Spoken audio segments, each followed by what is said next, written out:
Ooh la la, ooh la la, yeah, yeah, ooh la la. You know, the last time that we started out 3-0, I don't want to go no further than that with that. Okay, I know.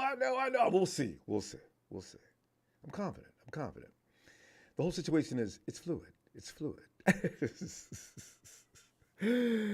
Fam, the 49ers are flourishing under stress. I'm just like, I just took it all in, because each one of these wins, I seem to, it really impacts me 24 to 48 hours later.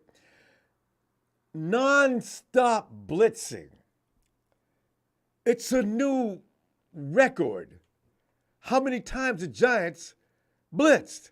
You realize what that means? And the 49ers still put up 30 points? Oh, let me talk about it. Perfect example of what doesn't kill you will make you stronger. Oh, can I get an amen? Fam, Brock Purdy is in the second season, but has yet to play enough games to equal a single season. I'm telling you, when you think about all these things, it's crazy. The kid has played, 11, 12 games now? He hasn't thrown an INT this year. I know. Well, he could, he shouldn't. No. Listen, until somebody picks it off, I don't care how close it came to being one, it wasn't. That's how it's going to look in the books. Anybody looks at the records years from now is going to see nothing. And they're not going to put down there, almost got picked off. But here's the thing. Brock, for every intent and purpose, is still a wet behind the years rookie. And also, fam, here's the thing. That young with little experience right side of the old Niners O-line, that may have a little to do with the nonstop defensive disrespect the DCs are applying each and every week. Now, I don't know how long they're going to do that until finally one of them wakes up and says, you know what? We're not doing nothing but helping them mofos out. Let's come up with a serious game plan to defend these people. But until they do wake the hell up, and I imagine, so far all the Niners opponents still believe they can frazzle Purdy with the old bum rush the rookie gag. We ain't doing nothing but laughing. Keep bringing it. Do it again. Because, fam, we're going to the phones tonight for your further take on the Niners versus Giants game. Domination. That was complete domination. With this question, could that game be much more than San Francisco 49ers just bullying an inferior opponent? Because we're going to see more in 2 or 3 weeks so we can make a bigger assessment of this. But right now, I'm looking at something that I'm having problems believing. I love it, but Or has the time come to take Purdy seriously arrived yet, fam? Or would you rather wait? Because I'm always impatient about these things. Well, most things. Yeah. Let's get right into this, man. Power ranking. Ronbo, don't take power ranking seriously. I don't normally. But San Francisco 49ers 3-0, and it's not a shabby 3-0. 30 points a week. We're approaching 100 and something points into 4 weeks. What if we do it again this week? That's 120 points in 4 weeks.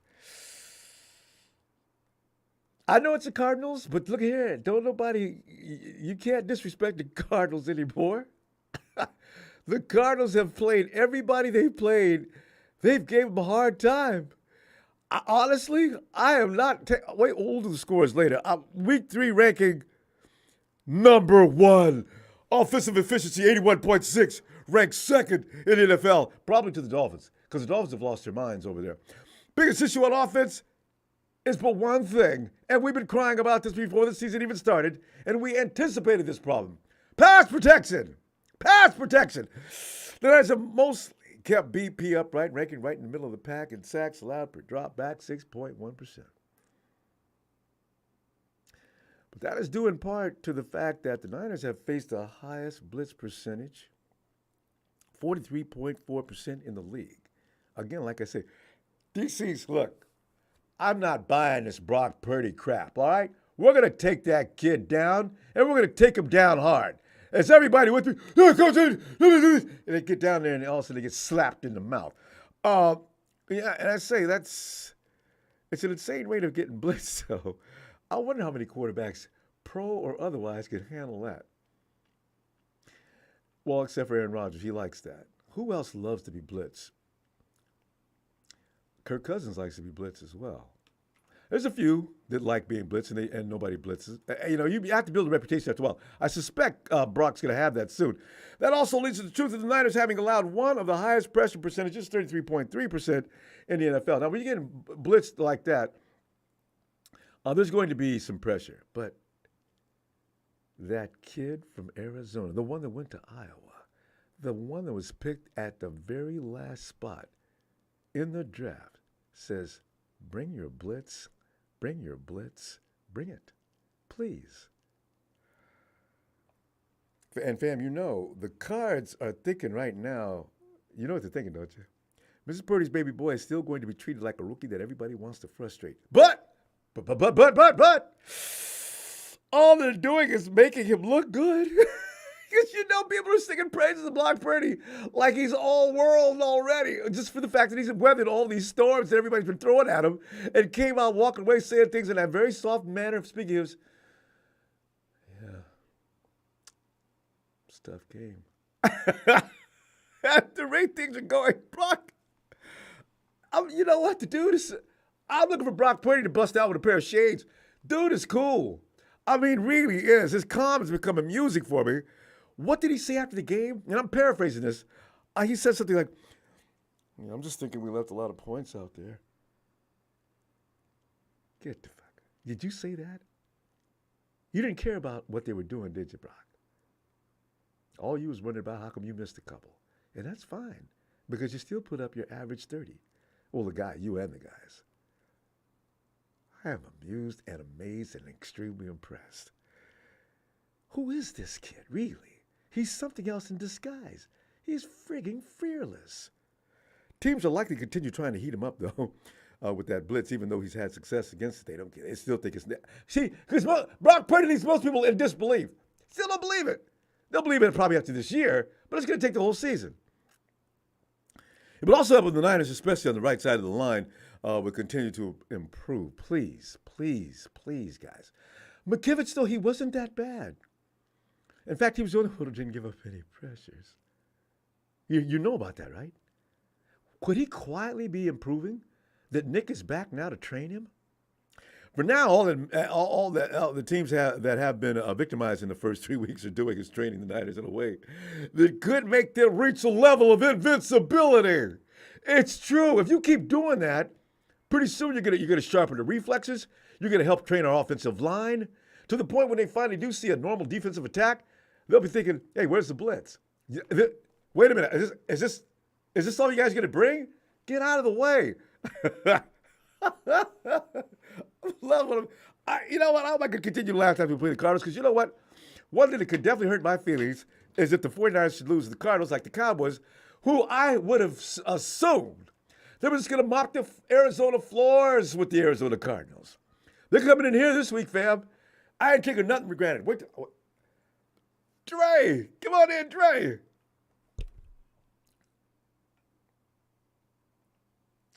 Yo, Dre. Hello? Hey, Dre. Come on in, man. I'm What's in up, here. man? I'm in here getting overreaction over our team. You know what I'm saying? I like to do that when I get that opportunity because, Dre, the days may be coming at some point in time that we're sitting and saying, damn, Niners, y'all couldn't even kick a field goal? That's why I cherish these moments when I can. So, what are you thinking about this situation with Brock Purdy getting blitzed at that rate? What do you think about the 49ers standing up to that kind of force and saying, that's the best y'all can do? Yeah! Honestly, I hope teams just blitz, to be honest, because playing out of that zero coverage, man-on-man on Brent Ayuk, Debo, George Kittle, CMC, I honestly don't think anybody in the league can hang for a whole game blitzing the whole time, clearly. Look what happened to the Giants. Even with the best defense other than us, I don't see anybody sticking man-to-man with us for a whole game without us burning them and Debo breaking tackles and going for a big one. I honestly don't see it. So if they want to blitz us, please go right ahead. Yeah. And the defense, I tell you what, Dre, the defense is rolling, and they're tweaking things because it's not D'Amico, so they have to learn some new things. At some point, the defense, I would guess, because they've got the personnel, I would guess pull neck and neck to pass the 49ers. Oh, and you know what that means? They'll have to be just crazy good. Yeah. Honestly, this defense, it's in my opinion, it's looking better. The whole team's looking better than the 2019 team Oh yeah, when we went to the Super Bowl. If and that team that is looked the good. case, yeah, I don't see anybody hanging with us anyways. I mean, the Dolphins, which we'll see in the Super Bowl, if anything, Ooh, but Dolphins. they got speed. That's the only thing I'm a little nervous about Oh, because oh. like our corners be getting burnt sometimes. I know we keep everything in front, but like knowing McDaniels, he'll cook something up to get somebody open deep. But then again, them deep routes take a while to like develop, and I think Bosa and Mm. even whoever gonna get to Tua, and Tua's gonna get flustered, especially like last year when we beat them, when Brock Purdy first, like when didn't Jimmy G get hurt that game, huh? And then First, yeah, Brock Purdy came in. first series, I think it was first or second series, yeah. So Brock pretty much Okay, played that yeah, so entire game, and the first thing yeah, they said is, "Oh, we get ready to blitz like you've never seen," and they did, and got an ass whooping. I yeah. loved it. Ah, Yeah, God. so I ain't even tripping, honestly. I'm really confident. Just can't take the Cardinals lightly. Remember when Colt McCoy beat us? Yeah, and that was thorough. I mean, it was brutal. That wasn't just a beating; it was just an a whooping. I mean, they just beat us up. Remember that kid that we had, the cornerback, the running back stepped in his chest and ran into the end zone. Well, and the 49ers got rid of Oh, him Monday morning, but still, you know. he didn't even get him a chance. He didn't even get a chance to get back to the facility after that. We got rid of that other guy too, the one that kept having problems with the special teams unit, Twilly. Yeah, 49ers, yeah, yeah, we're not fooling around, uh, Dre, because the fact of the matter is we're trying to go somewhere. If you're not helping, then you got to go. And they just yeah, brought him up and cut him, or waived him anyway. He might be back.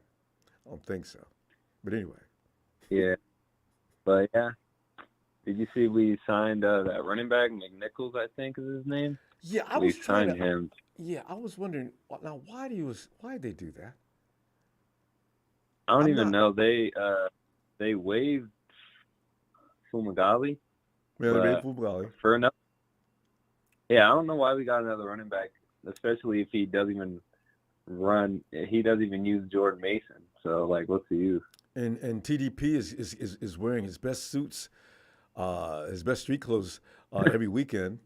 Um, I don't understand. Practice squad? And Fumagalli, I really think we're not. George Kittle is being covered hardcore, even when they're blitzing. They don't let Kittle get started. But then, of course, they release other weaponry. But the thing is, I'm trying to understand this move. I'm glad you brought it up. Yeah, yeah. I was trying to figure it out too earlier, but I'm gonna just go with the flow. I guess they know what they're doing. I'd assume, but it was just a little weird to me. Well, some of these things actually come into fruition a little bit down the line. We'll see. And the 49ers like to keep a guy they can rotate in and out. They'll waive him now on a Friday, bring him back in Monday afternoon, for roster purposes. Yeah, So maybe they got a couple of guys that may have a possibility to contribute, so they can do the Dante Johnson to them. Remember Dante Johnson? Every other week, yeah, Dante get a break. Dante, take this week off. Yeah, I kind of figured it, Coach. I already made plans for the weekend. No problem. And we'll have you back in here Monday. All right. God. yeah. You know what I'm looking forward to? Hopefully, in the next couple of weeks, we get a Kyle Juszczyk touchdown, or at least a reception. It seems like he's not touching the ball. I know. We got a lot of mouths to feed, and everybody needs the ball for real.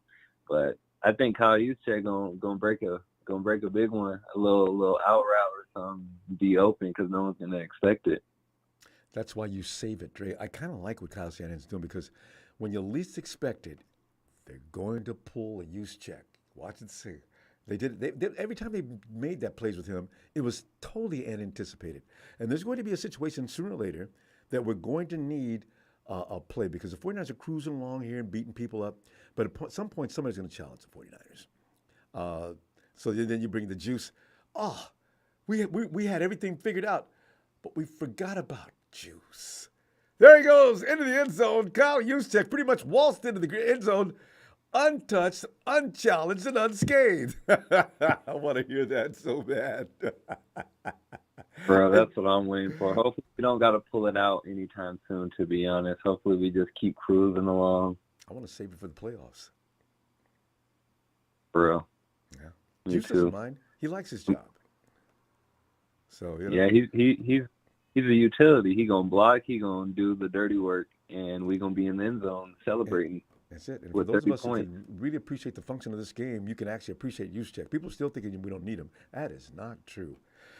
Hey, Dre, we're going to go. I tell you what, I'll be back. You know what? I might be back earlier this week for the scores because I might not be able to make it Friday. All right? So I'll see you shortly. All right? Appreciate you, fam. Yes, sir. Have a good night. You too, Dre. Hey. Rakim. Jamari. Ronbo, stop the bull jive. Get the Brock poster on the wall. One more. Rakim, thank you for the contribution. You know, I'm going to do it. I'm starting to think it could be bad luck to put up an active player. You know what I'm saying? I'm thinking I need to put. They did what? Who? Debo did what? To The who? Dolphins did what? Taylor Swift did what? Taylor Swift just boosted NFL Sunday's rating to 24.3 million viewers, Ronbo. I didn't even know she was a Chiefs fan, man. Did you? Somebody said she was born a Chiefs fan. Maybe Did you she's born in think Kansas Tua City area. Tagovailoa could put 70 with, McDaniels? I mean, the pass to, I think it was a fullback or the tight end, the no-look pass. Are you kidding me? Debo Samuel's taking over Thursday night because he likes it when the stars are bright, Yes. when the lights are shining. I mean, he comes alive, baby, huh? TJ Watt did what? 6 sacks so far, half of them on our right tackle, Ronbo. I know. Christian McCaffrey did what? 353 yards. That's what he did, the leading rusher in the NFL, which I'm kind of scared because it's still early. I want Shanahan to kind of like pump Tone the it brakes down on, with just him. put them in. We'll put McNichols, who we just signed in, man. We could run with anybody, Ronbo. We showed that from Breida to Mostert to him. You know, I mean, the running game's good. I want to take it easy on that. As far as that goes, man, but Jack, Justin Jefferson's killing it. Before you too, leave the man. running back thing, though, I have a feeling that's why McNichols was brought in. You know why? Because I think Shanahan is realizing what we're realizing, and we're going to see a lot of Elijah Mitchell this weekend. And in that case, Kyle knows that Elijah has that propensity to get hurt. So he's going to have McNichols standing by because McNichols is a proven running back, and I imagine that's why they got him. You got Jordan Mason. That's going to give you 2 solid running backs. I don't know what he thinks about TDP, but I do know this, Jack. Do not draft another running back in the top 3 rounds. Don't do it. Don't do it. Don't do it. No. God, don't do She got to go, baby. They didn't believe in Hufanga. Only Jordan Whitehead and Jesse Bates have more interceptions than Hufanga. I mean, what the hell's going on? I mean, we do have to see Danielle Hunter, who has 5 sacks, and then Micah Parsons, who has 4. So, I mean, that's kind of like, will the right side, when we got a premier defensive end, hold up? What are you saying, Ronbo? What are you trying to say? I'm saying I'm delighted because Hufanga supposedly had a hurt leg. Remember they're saying things had me worried to death. Hufanga's got a cyst behind his knee. Oh! It may require surgery. Oh! I was really worried because I cannot have Hufanga not missing this. He cannot miss this year. Oh, not now. Oh. Jimmy Garoppolo did what? Oh, he threw another interception, Robbo. That's why we got rid of him. Is because no, wait, Jack. Wait. When it came down to it, I suppose. Well, you know how I feel about Jimmy. Now, here's the thing: he's got no offensive line. I do too. He got concussed. They beat him. Yeah. They beat his ass so bad. He's got no defense. They're 28th ranked in the league. They made Jimmy throw the ball 44 times. Josh Jacobs, premier running back, his average must be 3.5 yards a game, if that. Jimmy's out there on his own. Yep. I feel bad for him. I feel him. He did some stuff. I actually watched that game. He did do some stuff that I liked, and I was kind of rooting for him personally. But when he threw that interception, it just brought back flashbacks. I was like, man, I'm so glad we got Brock Purdy, who, by the way, guys, has 736 respectfully yards. He hasn't thrown an INT yet either. And Diamador Lenore is leading with the 25 tackles. But hey, Ronbo. What? Wait. Hey, what did you say about Lenore? It's 25 tackles. But guess what, Ronbo? You always do this to me, and you in productions. It's 5 o'clock in the morning. Oh, it just turned 01. So I gotta go, man. But before I turn into a pumpkin and shit, you know what I'm saying? But hey, shout out to everybody, all the chatters and everything like that, man. And watch out for the JetBlue turbulence rides, because the plane passengers got taken to the hospital after severe turbulence. Oh, so, yeah, that's all the kinds West Coast, of crazy East Coast stuff happening, man. Decent price flight. Damn. I know, man, and that's exactly why, man. They ain't put no money in that second engine, or what the hell's going on, man. But listen, I'm looking forward to going up against Dobbs. I like his rebound from year one, and you know, he got an arm, man. So this is going to be funner than I thought. You know, when it's more competitive, Ronbo, it gets you more excited. That's and true. I'm hoping for a good game too, not just a complete blowout. Because talk about that complete blowout before I go, though. We aren't the Dolphins, who are rated, I think, #1 in a lot of rankings. We're a complete team, the complete package. We're gonna whoop you like Patrick Willis's daddy used to whoop him in the back shed, baby. We're gonna go. We going downright dirty, all right? And that's my time, baby. Love y'all. Can't wait and talk to you guys Sunday, baby. Looking forward to it, Jack. Have a great day. You going to bed or you getting up? Shit, I don't even know, to tell you the truth. I might even stick around listening. You'll figure it out. I'll see you later, man. Much love. Back at you. All right, man. Hey, Bam. Oh, it's time for Chill Pill Phil. Phil, get in here. Hey, Ronbo. Phil, I'm. How you doing? I'm about a week away from not doubting, or I've been in this zone about Brock Purdy, because I think, you know, this is a miracle. How does anybody? When's the last time a rookie came in and played like this? And everybody says, well, he's got a great team and blah, blah, blah. Listen, guys, there's been a lot of quarterbacks that came in and had a decent team. Now, this is a little bit much. So, you know what? I'm believing. He's like setting records for first amount of games, winning. I mean, at this point in his career, he's better than everybody. Okay? Yep. Both in efficiency, passer rating, wins, third down efficiency. Any category you want to come up with. Exactly. Yeah. So, you know what? I don't want to listen to people that talk bad about Brock Purdy. Oh, he's the 7th pick of the draft, Mr. Irrelevant, blah, blah, blah. Which has nothing to do with now. Let him go. Yeah, you're right. Nothing We're to just do going with to keep now. winning and singing ooh la la. Yes, indeed. Right? Loud.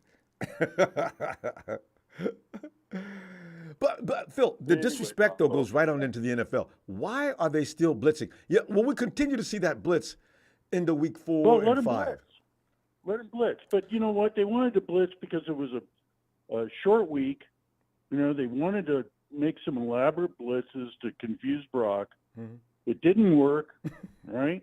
So, you know, that puts it on film. So what are teams going to do? You know, all these teams put blitzes on him last year. Miami, the first game he came in.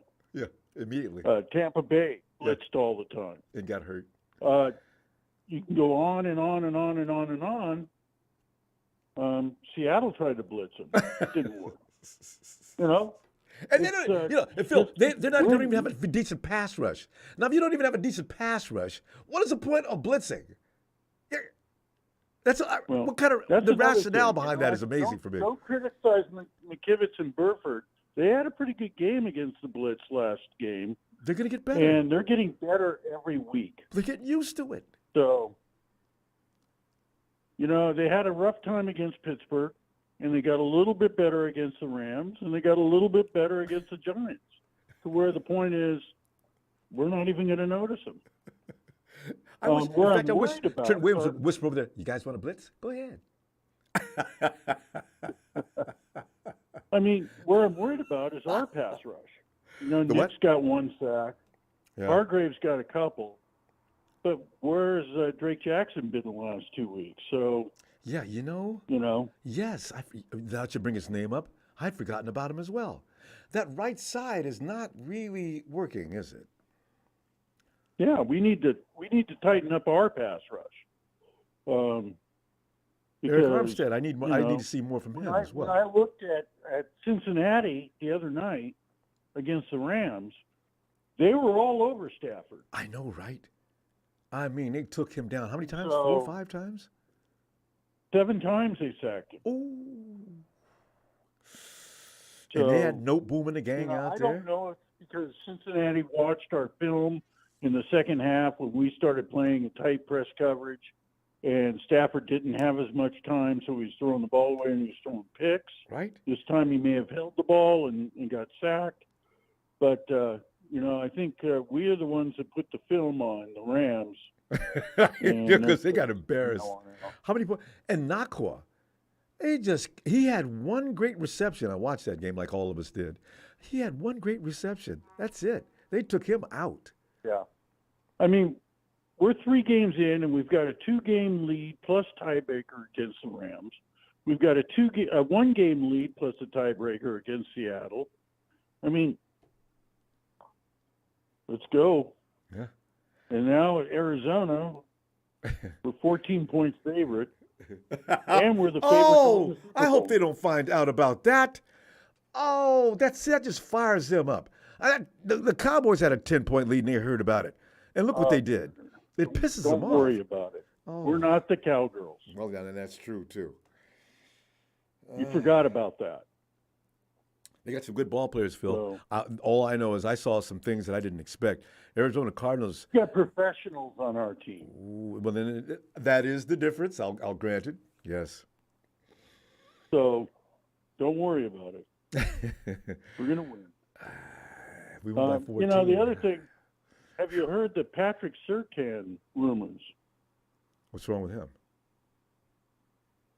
Denver trading Patrick Surtain to the 49ers? Let me repeat what you just said to make sure that I heard what you said. Patrick Surtain, there's rumors circulating that he may be getting traded to the 49ers. Is that what you Correct. said? Really? Yep. Oh, is Elway's not still over there? Why? You know, Elway has done us a lot of favors. No. Why would he? No, why would what they do happened that? is this is Patrick Surtain's last year on his contract. He's under a rookie contract. Yes, they don't want He's to a pay free him. agent. And then him and his dad were tweeting back and forth on how he wants to get out of Denver after the 70-point fiasco. And so that rumor came up because the Niners have so much cap space and draft capital to make that trade. I'll take it. But if it was true, I doubt it happens. But if it was true, you put Surtain with Mooney Ward on the corners, and that'd be the best cornerback tandem in the league. And then you'd move Diamador and Lenore into the inside. I thought he already was. Oh, And- that's right. They moved him back outside because of what's his name getting hurt. Yeah, Yeah, that's right. Ambry Thomas. Ambry. So I mean, that's one of the rumors flying around. I don't think it's going to happen, but we'll see. He's been in the league for The that long Niners have already. been known to make in-season trades.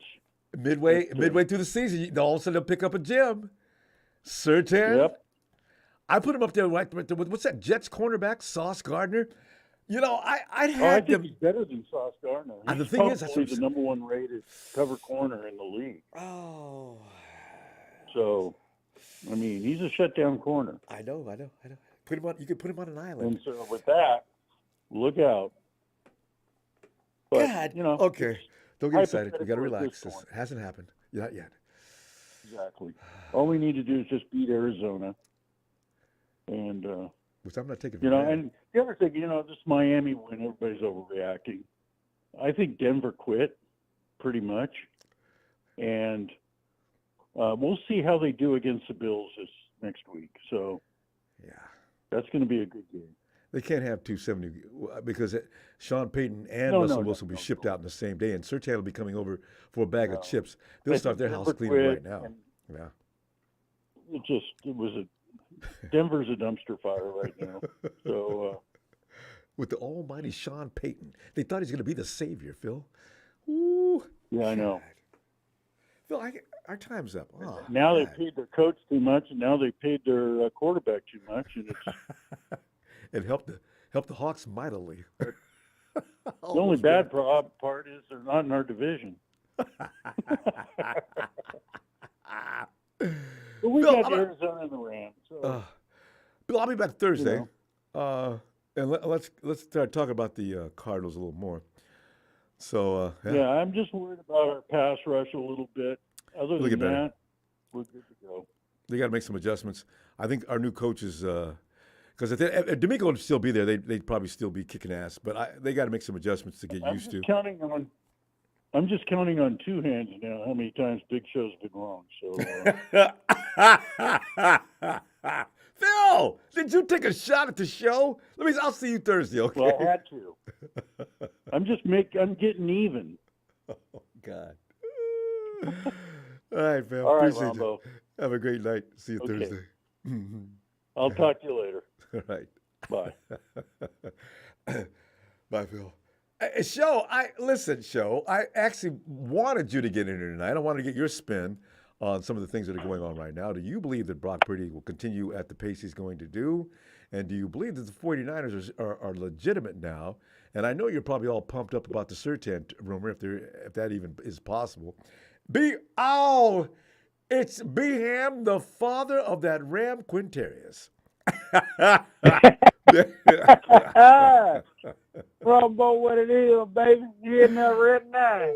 Man, I'm just feeling You hear me? man. I'm just feeling good about Yeah, being they a got 49er. whooped, Always man. do, but there's times it gets even more special.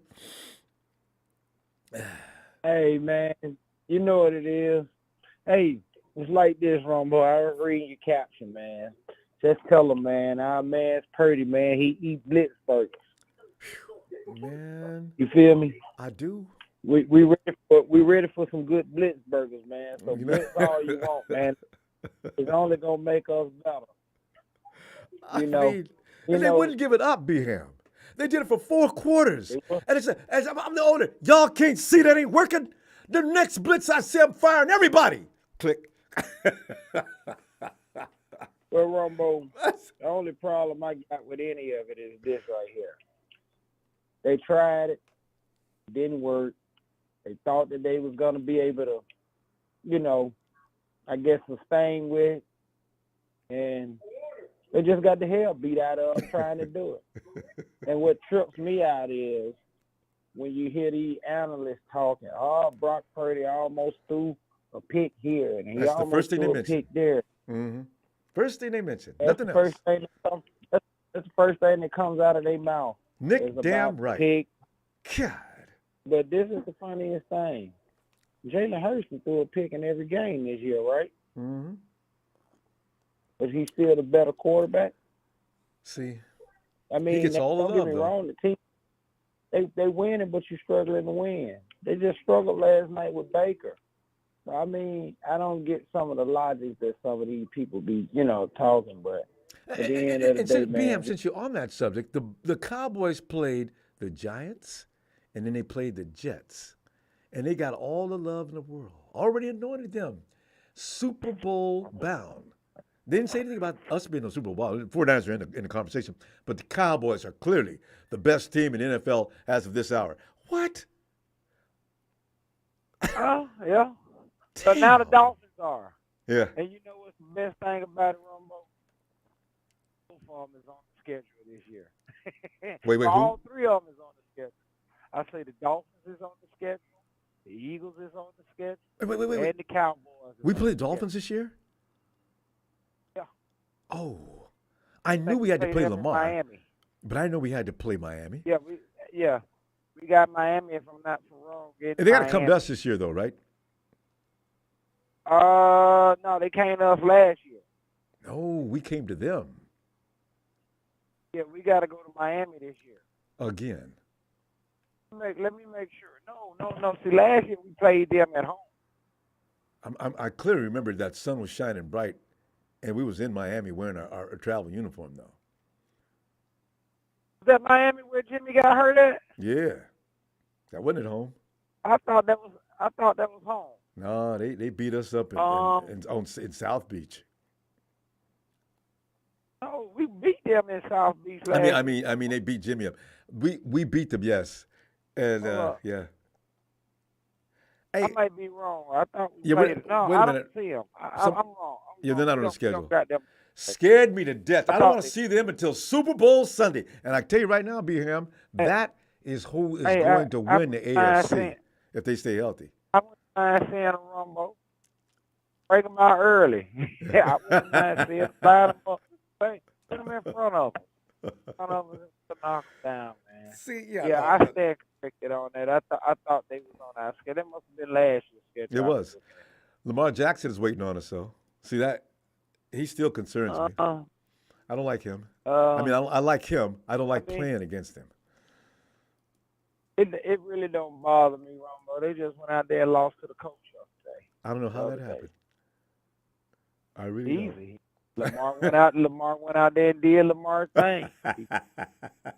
You see, and you got to be careful. I made them statements on Twitter, and I got attacked. Oh, I got mob attacked. It's Ronbo, man. You don't know. Look, man, I'm telling you, I don't. I like him as a player. I ain't on Twitter, so it don't matter what somebody got. I mean, I'm not trying to be. I'm just saying his passing game is still. Stephen A. Smith's passing game is questionable at times. He needs to.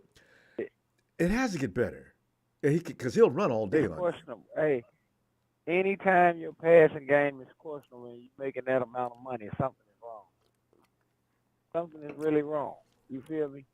So a lot of that they want to see about him. I mean, and don't get me wrong, I want to see it too, because I don't think Odell Beckham is the answer for him. And he ain't playing. He came in there injured. That they put around. So at the end of the day, I mean, I like our chances this year.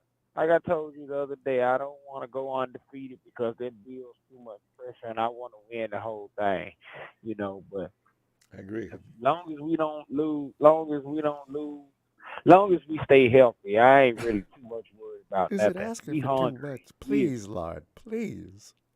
Yeah, we are very hungry, and as long as we stay healthy, man, we're gonna go out there and win. Oh, at the end of the day, that's all I'm waiting on, man. It's gonna be a good year, Ronbo. We don't need to run Christian McCaffrey to death, like somebody else was saying. We need to go ahead and put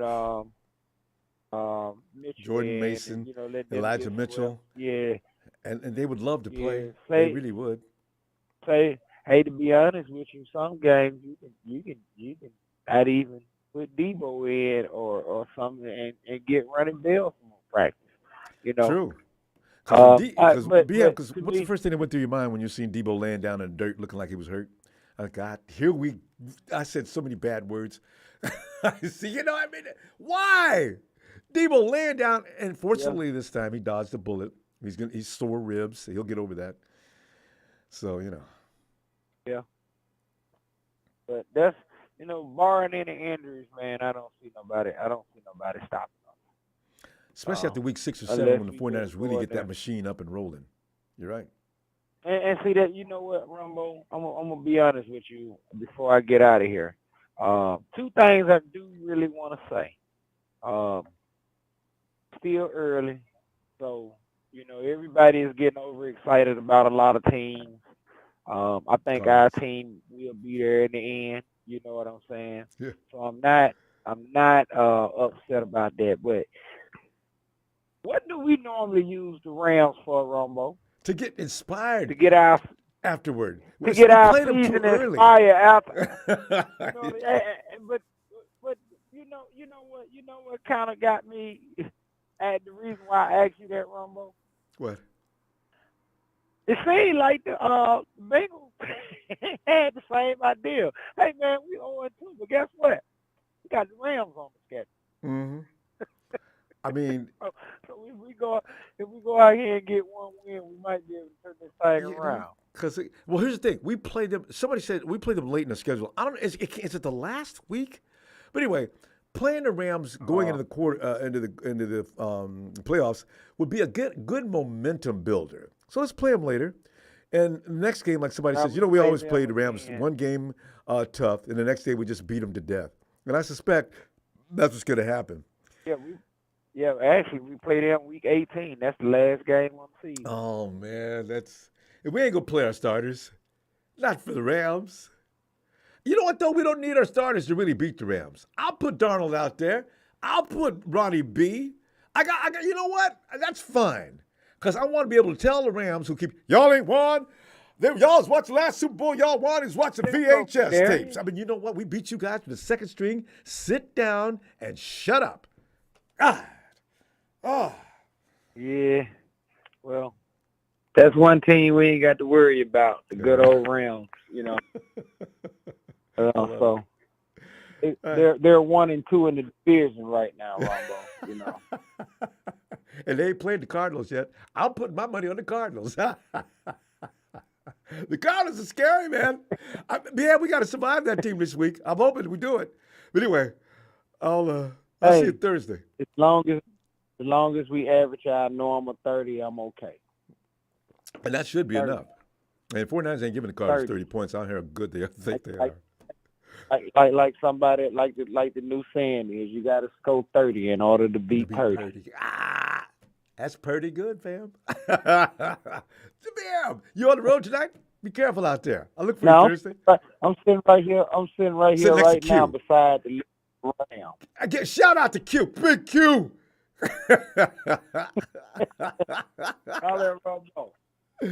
Q. You don't want to talk right now. Q, it's gonna be okay. Oh no. Q, you got to stop rooting for that team. They're going to lead to all kind of health conditions and everything else. Hey, I'm going to see you Thursday, fam. Have a great night. All right, you have a good one, Ronbo. Thanks, fam. What's that song? Dun, dun, dun. I love L.A., Ventura Boulevard. But, hey, Tony. Hey, Ronbo.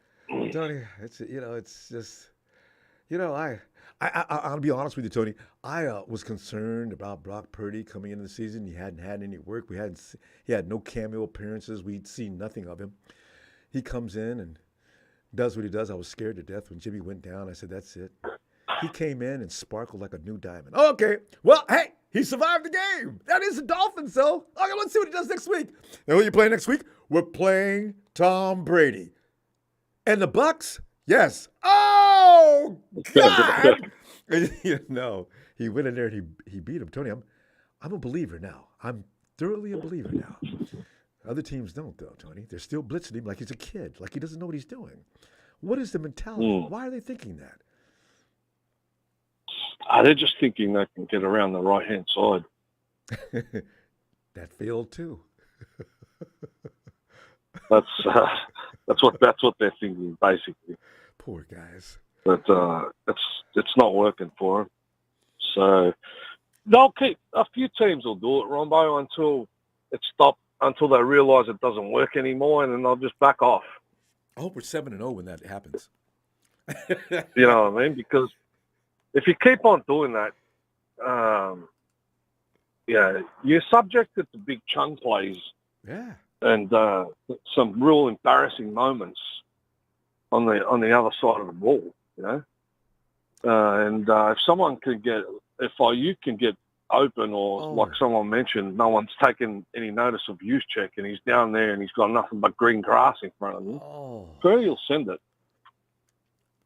And that'll be the end of the blitzing after that. You know what I mean? We're going to celebrate. It's going to take one. It's going to take one play like that. Yeah. and they'll go, "Oh shit, you better back this shit off." And we're going to be singing. The good times are done rolling for now, as teams have finally woke the hell up. Damn it. Well, as far as the song goes, Ronbo, I've got a beauty. Have you? Do you know the band? Everybody knows the band Kiss. Yeah, of course. What's that guy? Well, you know that song. What, Gene Simmons. You know that song they sing. I want to rock and roll all night. Yeah. And party and part. Oh, well, you want to rock and roll all night and Purdy every day. And how about Queen's song? We will Brock you. Yeah. You know what? Look, at some point, Levi Stadium break out in that tune. I'm telling you, because it's one of those fan games where teams all around the world. I'm talking rugby league. I'm talking anything, everything. They're singing that song. So, now with a guy named Brock, you just put a B in front of it. It has even more juice. It does. Woo! But, we got the Cardinals coming up, which are a bit of a hoodoo side for us. Yeah, I'm not happy with this. We got to beat that team. That beat us even when we're at our best. I know, you know what I mean? They're just an arsey team that comes up with some sort of a strategy on the day, and I don't know whether Kyle's not ready for it, but he will be. I think Wilkes will be. He's up there in the booth. Nobody's going to take the Cardinals serious. Nobody's going to take the Cardinals lightly from here. You beat the almighty Cowboys. Now, there's a reason to wake everybody up. If you thought you were going to cruise through a game to a team that's tanking in order to get a quarterback in the first round, think again. They're not. They're really not. Well, it's the same thing as the Dolphins, right?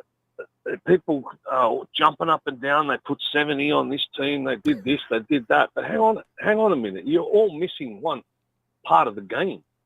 That boy was never under pressure, right? Mm-hmm. And you know that the types of concussions, the scary looking thing that we've witnessed on the football field with him.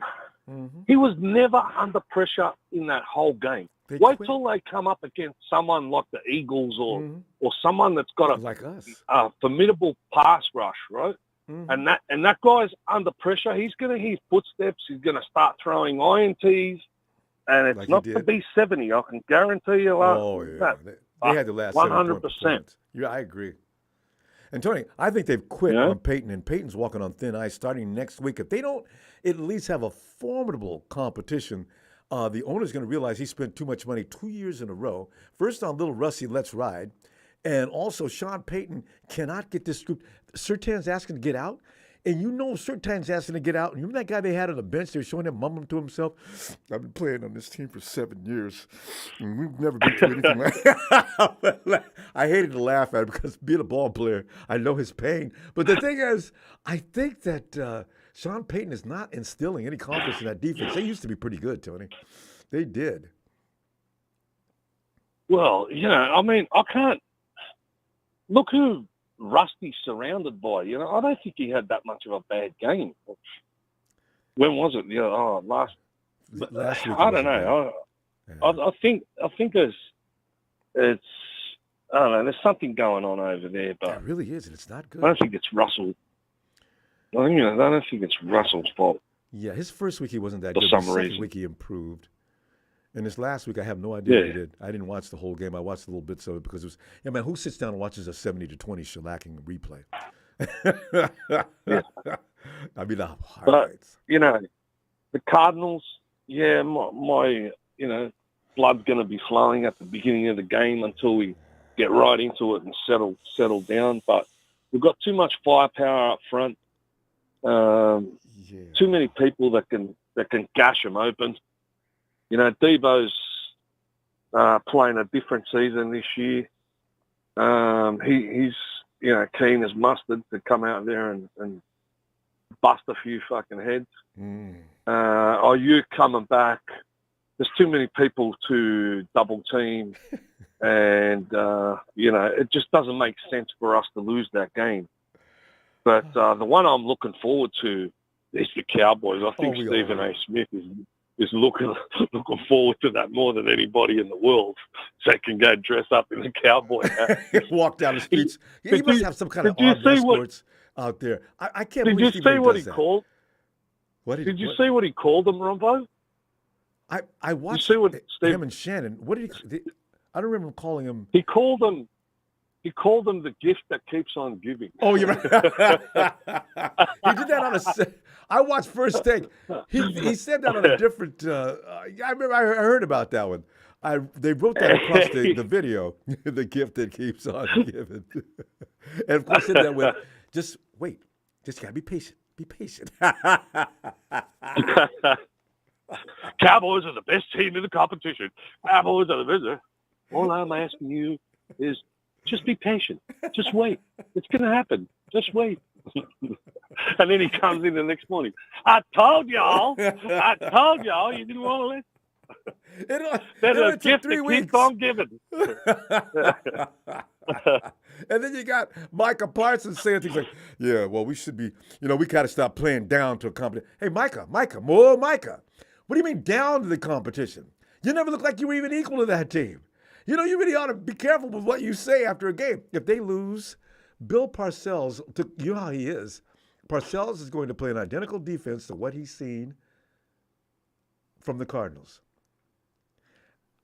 Look for them to be in a dogfight this week. I really want the Cowboys to win, though, Tony, because I don't want them coming in with a mad on when they play the 49ers and make that game any more difficult than necessary. Yes. Go ahead, Tony. We got to go, though. But that doesn't matter. The madder they get, the worse they're going to play. Probably. And the last game of the year is McVay's farewell. Hey, mark it. Tony said it. I seconded it. Tony, I'll see you Thursday. I called it on Twitter. All right, brother. Shout out to everyone and see you in the next one. Looking forward to it. All right, Tony. Good day, Tony. Cheers. It's daytime for Tony. All right. Yes, it is. Cheers, mate. Yeah, cheers, Tony. Tony's right. McVay is going to finally, he can't take this. And he said he wasn't going to go down with that ship. He already said it.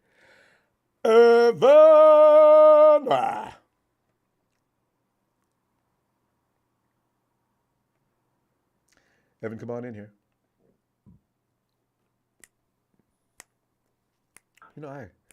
This year could be watching the Rams turn to complete doo-doo. This is 2 years now that the Rams look like doo-doo. After giving us grief about that Super Bowl, Rudy calling from his blue basement with a cigar in his mouth. Looked like that cigar called 15 cents. It was probably a chewing gum cigar at that. And then, of course, you have the Cowboys, of whom, if we beat them for a third year in a row, I think I'll be just a little. And then at the end of the season, we're on our way to the Super Bowl as McVay has signed that they're taking his trophy with him. He's taking a statue down, and he's leaving the L.A. City limits. Evan, are you here? That's more happiness than I can actually handle. Evan. I can't believe I actually am going to say this, but I actually felt bad for Stafford yesterday, seeing him getting shit kicked out of him last night. I'm like, he's not going to make it the whole season. And then we get to see Stetson Bennett. Stetson Bennett the fourth, I think it is. Jesus. Oh, God. He's on like a healthy scratch, like some mental or health issues going on. Stetson, I wonder if who's their backup quarterback now? No idea. They're probably just going to walk off the field. All right, Stafford's hurt. We're just going to go ahead and forfeit this game. Thank you very much. Yeah, you guys know that the amount they use Puka Nacua, they probably throw him in quarterback.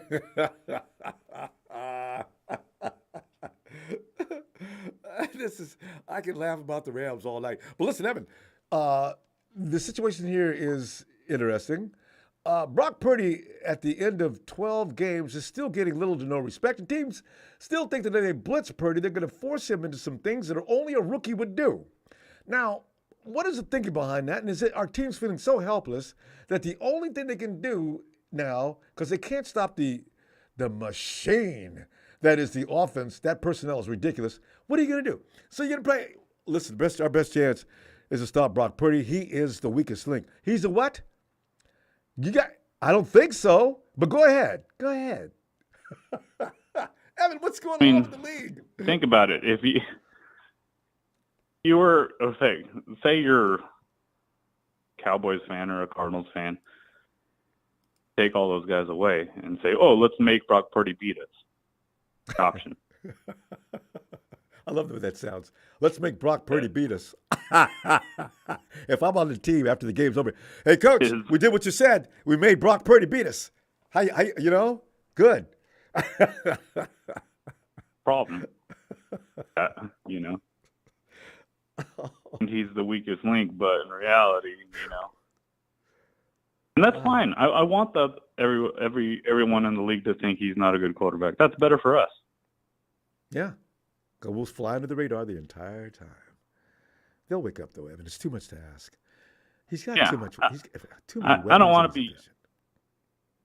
Go ahead. Number one in the power rankings, anyways, because, you know, as it is, everyone plays us like it's their Super Bowl.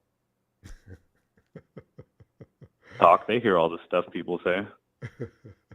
Everyone's the best shot every single week. Yeah.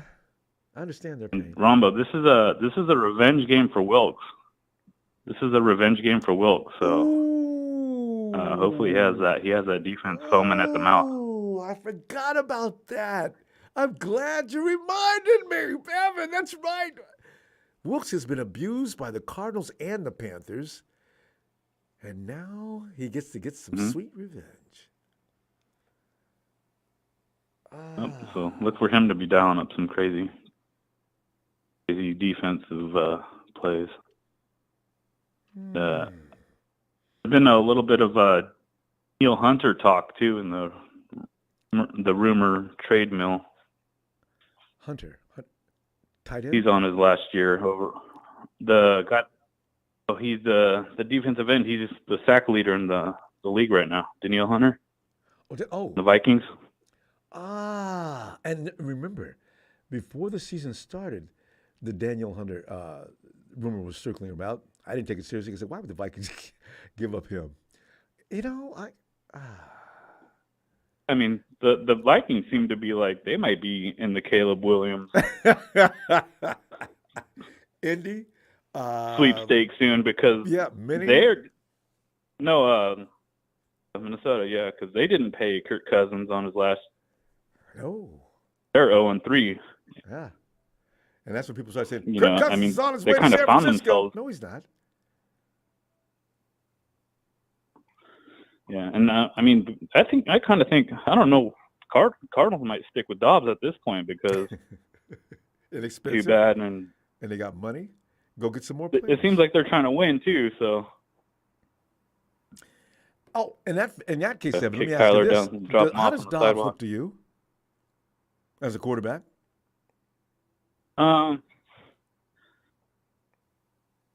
Too soon to say, huh? He's like a version of Daniel Jones to me. You know, he's not quite. Yeah, I didn't know what to think. Lamar, and I think part of it's got to remember the Gannon was the coach over at the Eagles. Their head coach. Yes. Offensive coordinator, defensive coordinator. I can't remember. So some of their plays, and he's implementing some of that play because I remember watching Dobbs start for the Texans the Titans last year. He looked like he looked like he probably should go back to school one more year, right? Yeah, this happens a lot. You get with the wrong program, and you really do not. I mean, some quarterback skill set doesn't feel. That's why people keep saying Justin Fields is trash. I said, I don't know about that, guys. He needs to get with a coach that knows what he's doing. What was our coach with Kaepernick? Greg? Anyway, he needs to be with him for about a year because you're not using him for his strengths. They're just giving him the program, and here's what you got to do. You know, who knows if that dumpster Yeah, they got quite the situation over in Chicago. And you know what losing does? It starts to send that stench around the locker room, and pretty soon everybody's going to give up. So they got that going on. And if we beat the Cowboys, they're going to give up. You know, if we beat the Cowboys, Evan, I got a feeling they're going to give up too. The sad thing about Chicago is it's Greg the Mitchell Trubisky effect over again. Nagy went in when Trubisky was already drafted by the regime before him. This Eberflus guy came in when was drafted by Nagy, so they're repeating the same cycle over and over. No, it's still not there. Greg Roman as well is talking about. Thanks, Chase. Yeah, look what he did with Lamar, and we got the similar skill set in all three: Lamar, Colin, and Justin. So because the personnel's, I don't know, I don't get it. But anyway. That's not our problem. But how would you feel about the Eagles game last night? I've got to go back. I watched it in bits and pieces because as soon as I saw the score, I wasn't amused. And I said, Baker Mayfield, I thought he was doing better. He's not. He still looks like Baker Mayfield. And that team was not as good as that record indicates. So, I wasn't surprised. Yeah, they were skipping by. It's like the Cowboy effect. They hadn't played anybody yet. Yeah, because I can't wait. And I hope we're healthy when we play the Eagles. The Eagles didn't look that good to me either. It's just the Bucks looked that bad. So I feel sorry for Michael Evans. Yeah, he got one touchdown. I watched that. Yeah, Mike Evans. Yeah, so. Anyway, Evan. I was going to ask you real quick, guys like I want to ask you something real quick. I know you're going to cut me out, but I'll answer while I'm off, or you can answer while I'm off. Okay.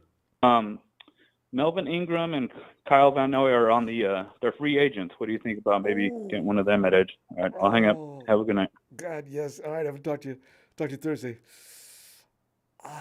Man. And they wouldn't be as expensive as Danielle Hunter because they're looking for a job. I just need a veteran over there that has to be accounted for. Now, right now, I don't know what happened after week 1. Maybe he'll be back. I hope he's not fatiguing already. And Cleveland Farrell, Kerry Hyder, I expected more from as well. I don't know what they're doing unless coach is doing some things that they're not quite astute at yet, and then maybe they will adjust sometime soon. You just don't know. So we'll have to wait and see because it's not bothering Nick Bosa. Well, Nick's catching up. He's getting into fitness, into football shape. And that man Hargrave. Hey, Colin. Mr. Ronbo. Colin, come on in, man. How you doing, Mr. Ronbo? It's been a long time. I'm doing great. I'm enjoying the fact that it looks like we're riding. We're still on the upward movement of that roller coaster and getting ready to drop down and go through the frills and twirls, the dips and dives. Such excitement to be had. I guess I overstated that answer, didn't I? Colin, what are you thinking? So I'm going to just keep it real short and simple as I like to do, Okay. Mr. Ronbo. Okay. I want to ask everybody in your audience, both the critics and the fans alike, is there any position, both offense or defense, on the 49ers where they are playing worse than they were last year? Can anybody name one? And I have to think about that for a second.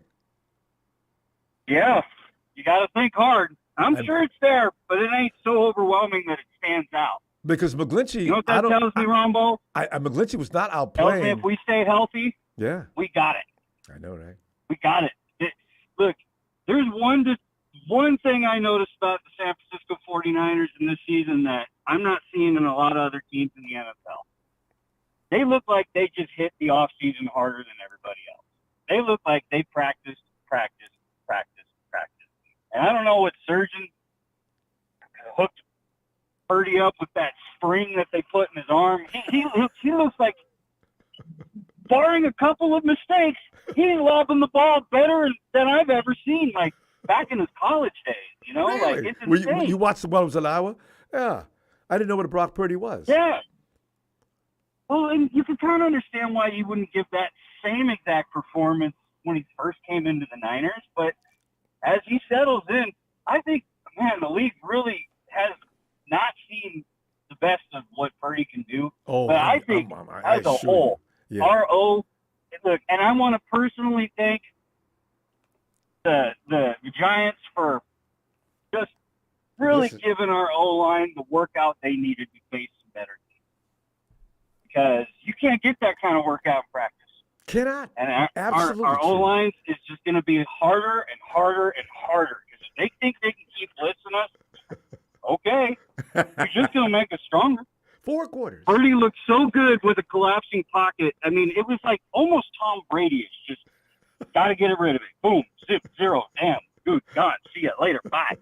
Like, just never giving him a chance. It's like almost like you don't want his arm getting hit again. I'm worried about that a little bit here and there. But he's watching it. I think he knows how to be careful now. Keep your eyes all around you. When you see somebody. And matter of fact, everybody else has been told, anybody that lets Brock get hurt, if you're the guy that gets beat, you know you're done. I just let you know. We love you, but you can't do it. But see, and here's the thing. I think it's funny. Like, everybody wants their cake and eat it too, as far as the critics. You know, when they say, "Oh, Brock Purdy's not. He's just got he's just a placeholder. He's just part of a good team." But then what happened in Philly when he got knocked out of the game? Yeah. Well, my goodness, they knocked out Purdy. That's what they needed to do. Well, if he's not you get what I'm saying? Is he the linchpin? Is he a great quarterback or is he not? And Colin, I've been crying about that for the whole time. Colin, you left out that one other thing that pisses me off to no end too. You know what? The only reason why he's in Kyle Shanahan's offense, which is any quarterback in the league can play in, and he's surrounded by some of the best personnel there. I said, you know what? This is how many quarterbacks with no personnel are doing well. Even Patrick Mahomes is struggling now because the personnel around him is not holding up their end of the deal. They did good the other day, but still, they don't look like they used to. I don't know, they might later, but not yet. Like I said, Ronbo, as long as we can stay physically healthy and every player can, and I'm with you. I think we ought to start working the second and third string as much as possible. When we start getting that comfortable 15, 20-point lead, we need to start getting them in the game because 49ers should know better than anybody. You can lose a player. You can lose 4 positions. One play. It can happen. It's a reality. It can happen in one game. Oh. And nobody knows that lesson harder than the 49ers. They know it. And I think Shanahan embraces it. I don't think say whatever you want. They're kind of a newer football team. Gosh, who's our veteran on the team at this point? I mean, most of them are fairly young guys. What, Kittle? Trent Williams. Who's the senior guy? Trent Williams. Oh, yeah, Williams, Williams, Kittle, Eric Armstead. But, look at what some Warner. of our backups are. Look at Ronnie Bell. Man, people were sleeping on him. Hey, keep sleeping on us. Keep sleeping on us, Ronbo. Look, I'm not going to get a big head about it. We could lose to anybody. That's the reality of football. It happens. But the fact is, from what I'm seeing right now, there are very few football teams right now that are playing as good as the Niners. Or even on their level. Yeah, and like you mentioned earlier, name a weakness without thinking about it on the 49ers right now. You do have to think about it for a second. Everybody goes immediately to the right side. And when you say weakness that we didn't have last year, I don't know if McKivitz is playing so much worse than Mike McGlinchey, but that would be the only thing I can think of right offhand. And that's fair. That's fair. But I think it hasn't been the Achilles heel just yet. And as long as we're putting up 30 average points, I mean, good Lord, it's like they never missed a beat. And realistically, they haven't. I mean, the 49ers have I don't know. I can't put my quote on it exactly, but I know they've won more consecutive games than a lot of teams out there right now, minus the playoffs. But we're talking just regular season. They're still undefeated. Yeah. 8, 9. This is 11. Yeah. Fable JVC, kickoff coverage. Our special teams is actually ranked in the top 7. Every one of our units is ranked in the top 7. That's not top 10, top 7. So even though we're not happy with the special teams, as some of us aren't, Jake's not missing. Wisnowski is doing a great job. Coverage is always susceptible to, it's subjective as far as judging. Sometimes it's good. Sometimes it's not going to be great every time. They looked a little better to me the other day, though. Yeah. So, you know. I mean, and there's been a few times I've seen some high snaps on our special teams. It's just like, good Lord, man. Like, you got to – man, I was, like, sweating. I was like, oh, my goodness. But, hey, the best news before I get off here, Ronbo. Yeah, but the best news ever, Ronbo, the curse is broken. I've been able to watch every 49er game this season, and they have just been crushing it. Yes. So, used to be when I'd watch them, they'd lose. Oh, Not the case anymore. The curse is finally lifted. You're probably the good luck charm now, whereas you may not have been before. Colin, I'll see you Thursday. Hey, everything's got to flip sooner or later. Oh, well, not yet. Not till next season or the year after. Colin, I'll see you Thursday if you got time. All right, Ronbo, have a good night. Thanks for taking my call. Appreciate it. Night, fam. Bye. Oh, and here's the man. Big Show. We're still waiting on you. But in the meantime, Shabazz.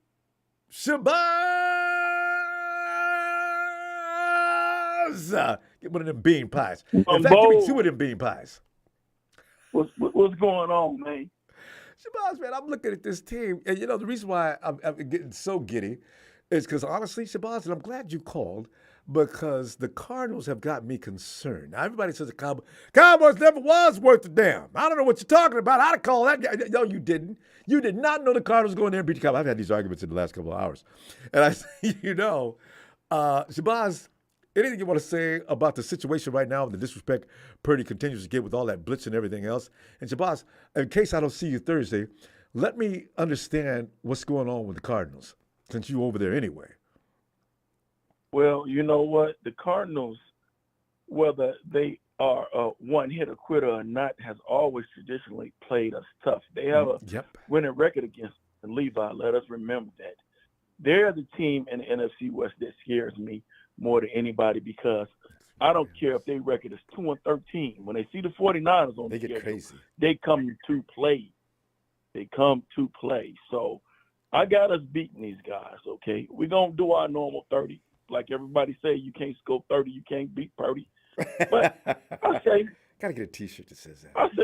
I say we give them 31-17. I'm gonna call it early. I was a point off. You see on my post on that Giants game, I was so upset. I bet, but it's all good.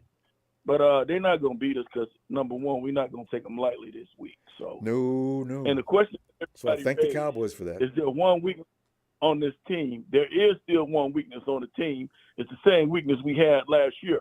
Right tackle. McKivitz gives me the heebie-jeebies, man. I'm not, I ain't sold on McKivitz yet, man. I'm not sold. Nobody is. Because TJ Whitner just held a clinic on him. My God. Yeah. Oh. Yeah, so, I mean, but that's okay. We get our draft picks next year. We win the bowl this year. We draft 2 linemen next year. We good. Hey, you're right. The first-round pick is going to be a tackle, because the fact of the matter is, Trent Williams, his time is measured. He's not going to be playing around forever. Right. If the 49ers win a ring this year, Trent may hang him up now. He'll say, look, I can give y'all 1 more year, but y'all better draft a You better draft a tackle. Right. We're going to be all right. We get our picks back next year. Just be easy. But, hey, yeah, we ain't going to take the Cardinals light. We're going to do what we got to do. And the girls is just what they is. They loudmouths. Micah's a loudmouth. Diggs a loudmouth.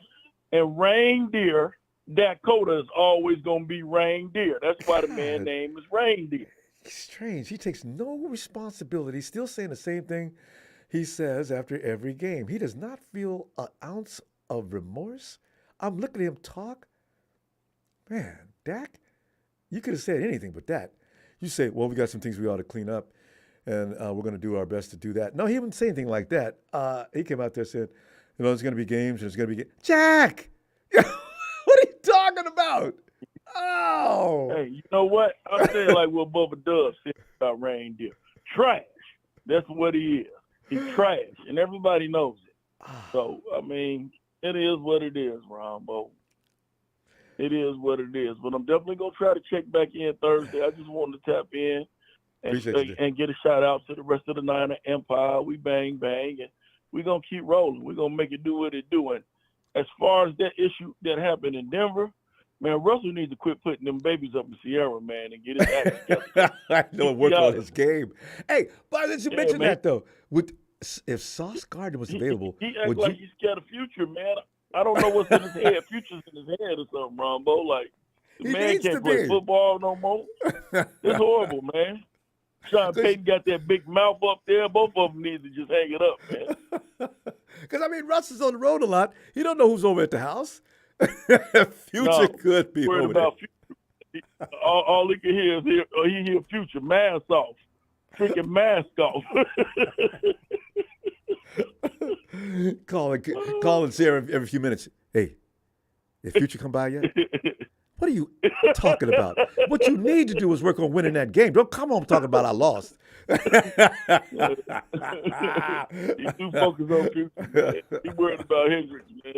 Future on tour, man. He ain't even thinking about Sierra, man. Hey, Shabazz, hey, Sauce Gardner, though. Do you give up a pick for him?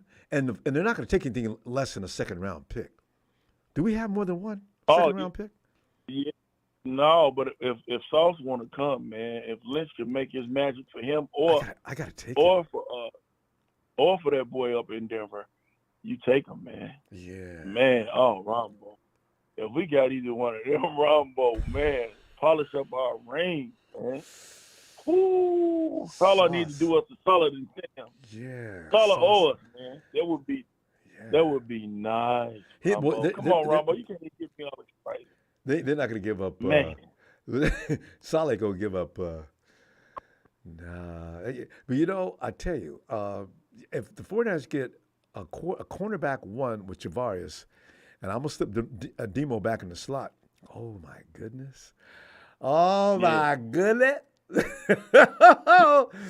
We gotta be trouble. And my Bernie Mac voice, Ronbo. Trouble. That'll be trouble, Ronbo. That'll be trouble. I'll tell you what we'll do. I'll look for you Thursday, and let's talk some more.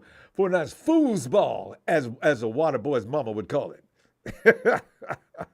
All right, Ronbo, bang, bang, and I'll holler at you Thursday. Looking forward to it. All right, fam. Oh, God. And it's that time. Jalen, they're not in here. I don't know. They're mysteriously missing. Jalen, come on in here, though. In case one of them, they're probably lurking, just not in the chat.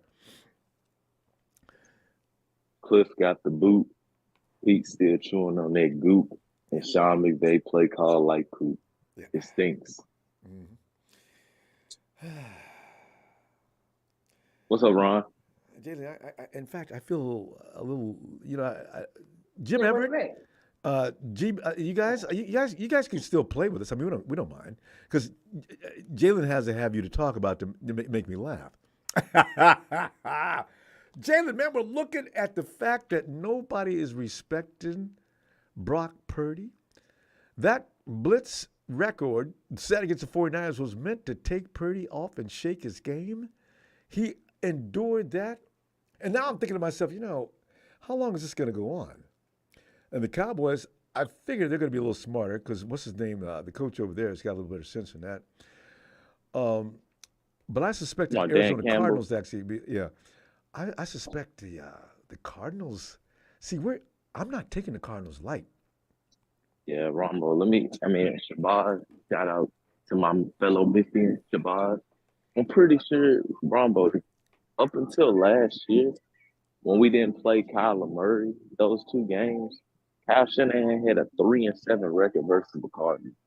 So the Cardinals have had a lot of success over the Kyle Shanahan. Yeah, they've had and if we go past Kyle Shanahan to 2015 to 16 to that Chip Kelly era, I'm pretty sure they swept us those 2 years too. So they were good then too. Yeah, they beat us. Yeah, the Cardinals, the Cardinals, y'all better stop looking at y'all better stop playing, dog. Like this is a team that on the low kind of been beating us, Kinda. So yeah. we need to take this serious, man. I mean, if we can say at 2-14 we can beat the Rams at their best, then we need to expect that from the Cardinals.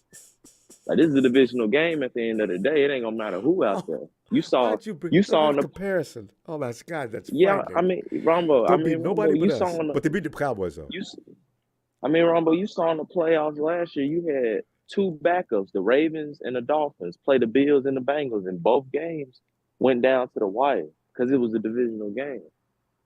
So, I mean, divisional games are going to always be tough. But you know what? These are new But people over there in Cardinalville, though. it's coaching, Ronbo. Yeah, but I'm saying Cardinals coaching staff, everything's new over there. They shipped out everybody. Yeah. But that was the case also when they had Cliff Kingsbury came over there, and Buda Baker killed George Kittle every time he's seen him, and we couldn't stop that running back. That's a good point. Kenyon, Ronbo, we couldn't keep Kyler Murray in the pocket either. And then there's that. Yeah. I mean, Ronbo, I don't think we're going to lose. But all I'm saying is, if we do, I don't want to hear when people come back in here, oh, Brock Purdy, he's figured out. Y'all, let's just look for it. Let's just Ronbo, we don't need to look at that game as if the 49ers were just lost to a bad team. We need to look at that game and be like, this is a team that's had success against us. A team that, honestly, if two plays go right, Ronbo, they could be 3-0 right now. They should have beat the Giants. They should have beat the Commanders. I mean, so Ronbo, this is a team that easily, if two plays go right, they undefeated right now. So we really need to. Yeah, I mean, I'm just being serious, Ronbo. You know, there's gonna be some people that come in here and act like we just lost to the 0-16 Lions. I'm just saying, if we lose, if we do, but I don't think we will. If we do, this doesn't need to be a big deal, y'all. Like, this is a team that plays us tough, that's familiar with us, and that sometimes we play down at Ronbo. We lost to Colt McCoy. I mean, somebody mentioned his name, who got stepped on his face and chest. Drake Kirkpatrick. God. He's still looking for a job. You know what else, Jalen? As Niner Outcast says, we don't think Cards will be looking for revenge after that blowout loss in Mexico City. Yeah. Yes, they will, won't they? It's gonna be a good game, Ronbo. It's definitely gonna be a good game. You know, It's still, some teams, they still playing off that early season high to where they don't know how good they are yet, and other teams still haven't gotten into a rhythm on offense. You know what I'm saying? That first 6 weeks like this every year. Yeah, so it's gonna be I feel like it's gonna be I give it like if the final score is around 23-30, because if you ain't scoring 30, you ain't beating Purdy. I can see it being a 23-30 kind of game, 20-30 kind of game. Because their defense ain't that bad. I mean, they don't tackle worth a damn. But see that, if you can't tackle, that plays right in the hands of the 49ers, because Debo and McCaffrey will eat you up if you have a problem with that. Not to even mention George Kittle. Yeah. And then, our defense, we don't usually really do good against mobile quarterbacks. So, they could probably hit us on that zone read the way that Micah. I mean, I saw the play. Josh Dobbs pulled that ball, Micah Parsons whiffed, and he took off for like 48 yards. So. I love that play. I did see that. The Cowboys, they saw it. I didn't know that was him. They saw it. Yeah, that was Micah. He whiffed. He went out to hug him. He missed. And that was and next thing you know, he off to the races at the sideline. He didn't even bother chasing him. See, that's the kind of running quarterback that can kill you. He's got reflexes. And gone. See, because now at that point he's running for his life. And he sees all kind of green grass in front of him because the one guy that was supposed to take care of business, he missed. And Mike allowed talking Parsons. Ronbo, you know how Cardinals are gonna play the short game. I know how the Cardinals are gonna try to play us. They're gonna try to play the short game, throw it quick to Hollywood. They're gonna try to roll out Dobbs and throw nullify the ball. our pass rush. Yeah, that's the best thing you can do with the 49ers. Yep. I already know that's exactly what they're gonna try to do. But I still think we could be able to, like, they're not gonna be able to score more than 30 points. I know our defense is not about to give up more than 30 points. But the only thing that I've come in here and I've tried to get the point through tonight is, if we do somehow manage to lose to them, don't look at this like some big deal, y'all. Like, this is a team that's, I mean, if we being real, if you the Cardinals, I'm telling my team, y'all, we beating this team like 11-5 in the last 10 years. So, you know,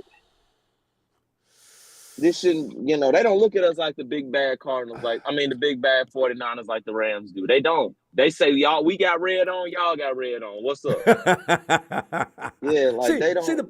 But Jalen, the problem is I've already talked about the Cowboys like they had a tail. And see, now Cowboy fans that I know, you're talking all that ish the other day, huh? Now look at your ass. And I said, look, man, you know what you calling me for, man? What's your record? Because I'll see you next week. Because you ain't got no defense. I have nothing I can say to that individual. God. Ronbo, they're going to lose to the Commanders. They're going to lose to the – see, that's what I mean, Ronbo. As bad as the Commanders could be a year, they going to get one in on the Cowboys. They got one in on them at the end of last year. So, you got to – divisional games are tough. Divisional games can always go either way. Always. Always. We've proven that. Jalen, we got to roll. I'm going to tell you what, I'm going to see you Thursday. Man, we still the Kings of the West. Kyler need a 2-year rest. That's right. Gene D and Rudy can keep coming in here crying because the 49ers going to beat the motherfucking best. 3 trophies. So let's not forget, y'all. You can thank the goddamn Seahawks and Rams for why Tom Brady is considered the greatest quarterback of all time. You know why? Yes. Yeah, man, because they wanted to throw the ball at the 1-yard line. 3 points. So now Tom Brady that's 2 free rings, Ronbo. With Brady standing on the sideline screaming and cheering, had nothing to do with it. Dang, give him a ring. Man, Ronbo, let me get up out of here, dog. I will see you Thursday, Jalen. Niners!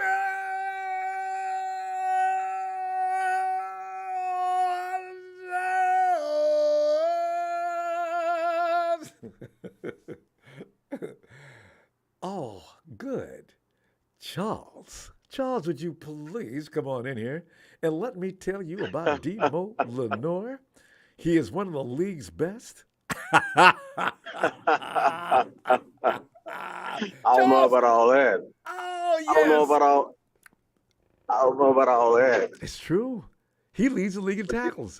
And ain't nobody smoking Demo. Yeah, but he leads the league in tackles. But I mean, they set him up like he's like a safety. You know, he doesn't even cover.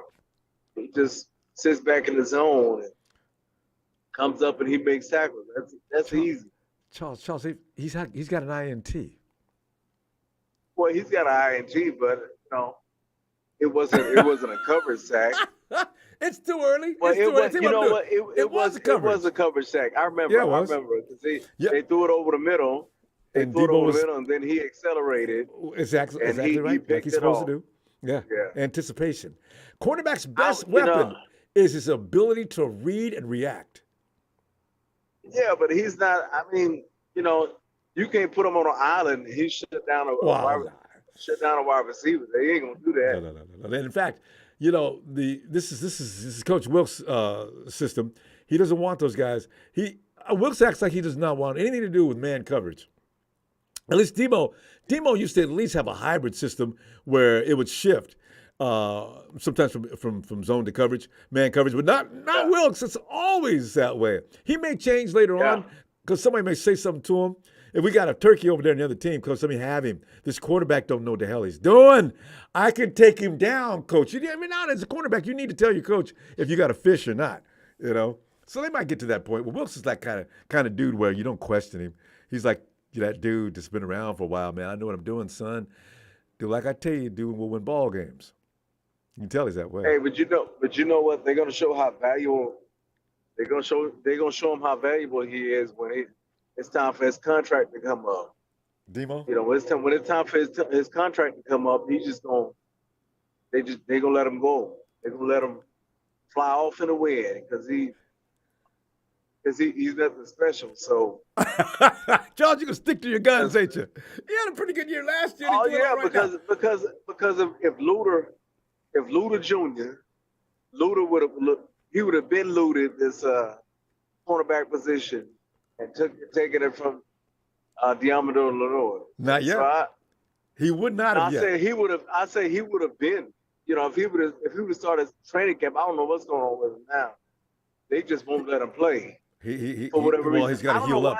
He was on the pup. He can't come off until what, week 8? Week 8. I don't know. I don't know how long you're supposed to be on pup. I know injured reserve is 4. Yeah, there's a weeks, policy. I think pup is. I don't know how long you stay on pup. I feel certain. I think maybe 6 weeks. 6 weeks. 6 doesn't sound right. I think it's 8. I don't know. At any rate, listen, Charles. That he wouldn't go beat Demo out right out the gate. What are you yes, he would have. Man, no. that kid can go. Man, that kid looked just like Moses. He looked that fluid and that smooth. You know, so between him and Bill, man, I don't know what's going on with them. But if they were playing Bill would be dominant. I mean, he's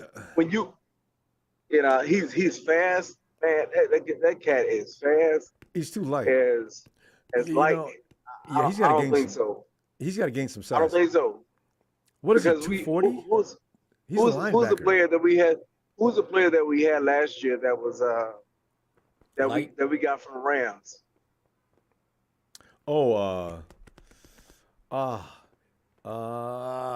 Anyway, but we gonna make a comparison between him and Johnson, Ebicom. Thanks, fam. Yeah, Ebicom. Yeah, Ebicom. Yeah. Yeah, I mean, that's who he was drafted to replace. And so Ebicom was 6'2", 250 pounds. I mean, really? he's Is that the all same. He was? Yeah, he wasn't built like a tank. Yeah, but he was quick, he was fast, and he was strong.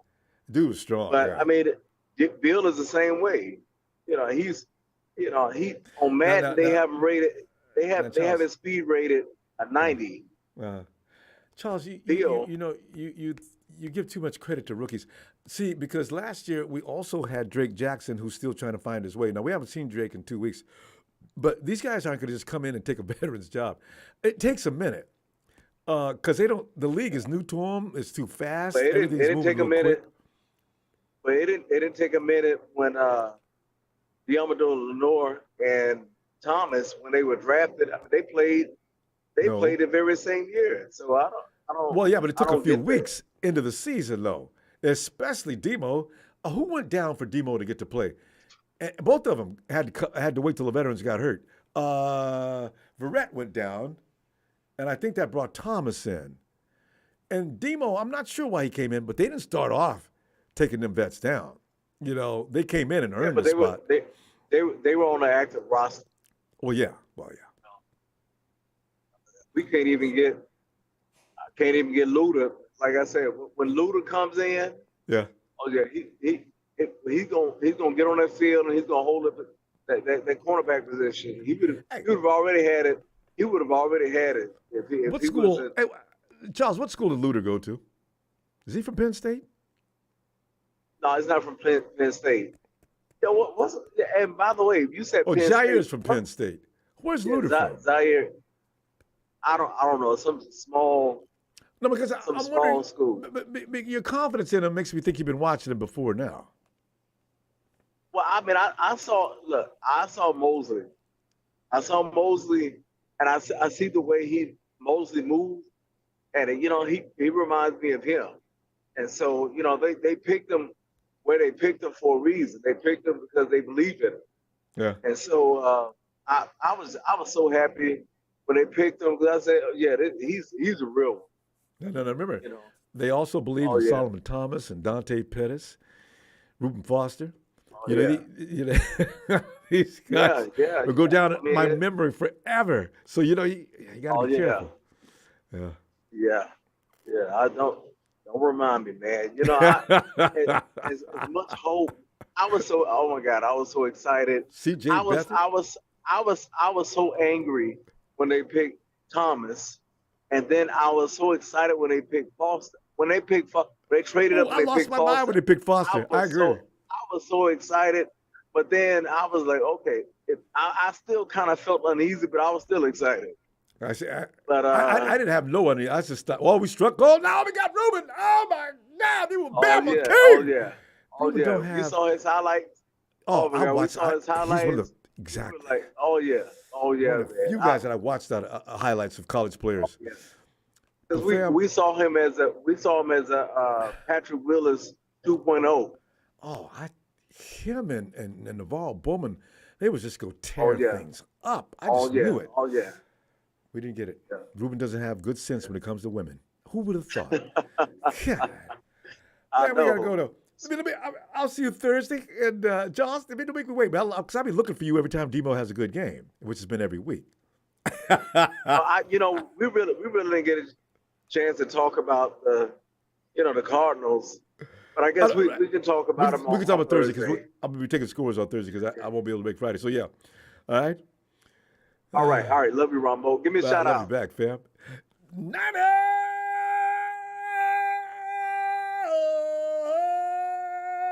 My man Charles. See you Thursday. All right, see you Thursday. And let's go get ELS. Brock Purdy, skills around. Still remember that 360 Brock did. That 180 was boom, bam, Ron Vizzel. wham. Oh, Ellis, I'm trying to understand the disrespect and how long teams are going to put up with this, getting beat to death because you refuse to stop blitzing. Will it take another beat down? Will the Cardinals believe, well, the Giants didn't know what they were doing. We do. We're going to blitz him like he's never been blitzed in his life. All right. The Giants thought that too. Go ahead. Damn. Hey, Ellis, your feeling on the current respect or lack thereof from the NFL opponents that will face the 49ers, I'm telling you right now, can it continue?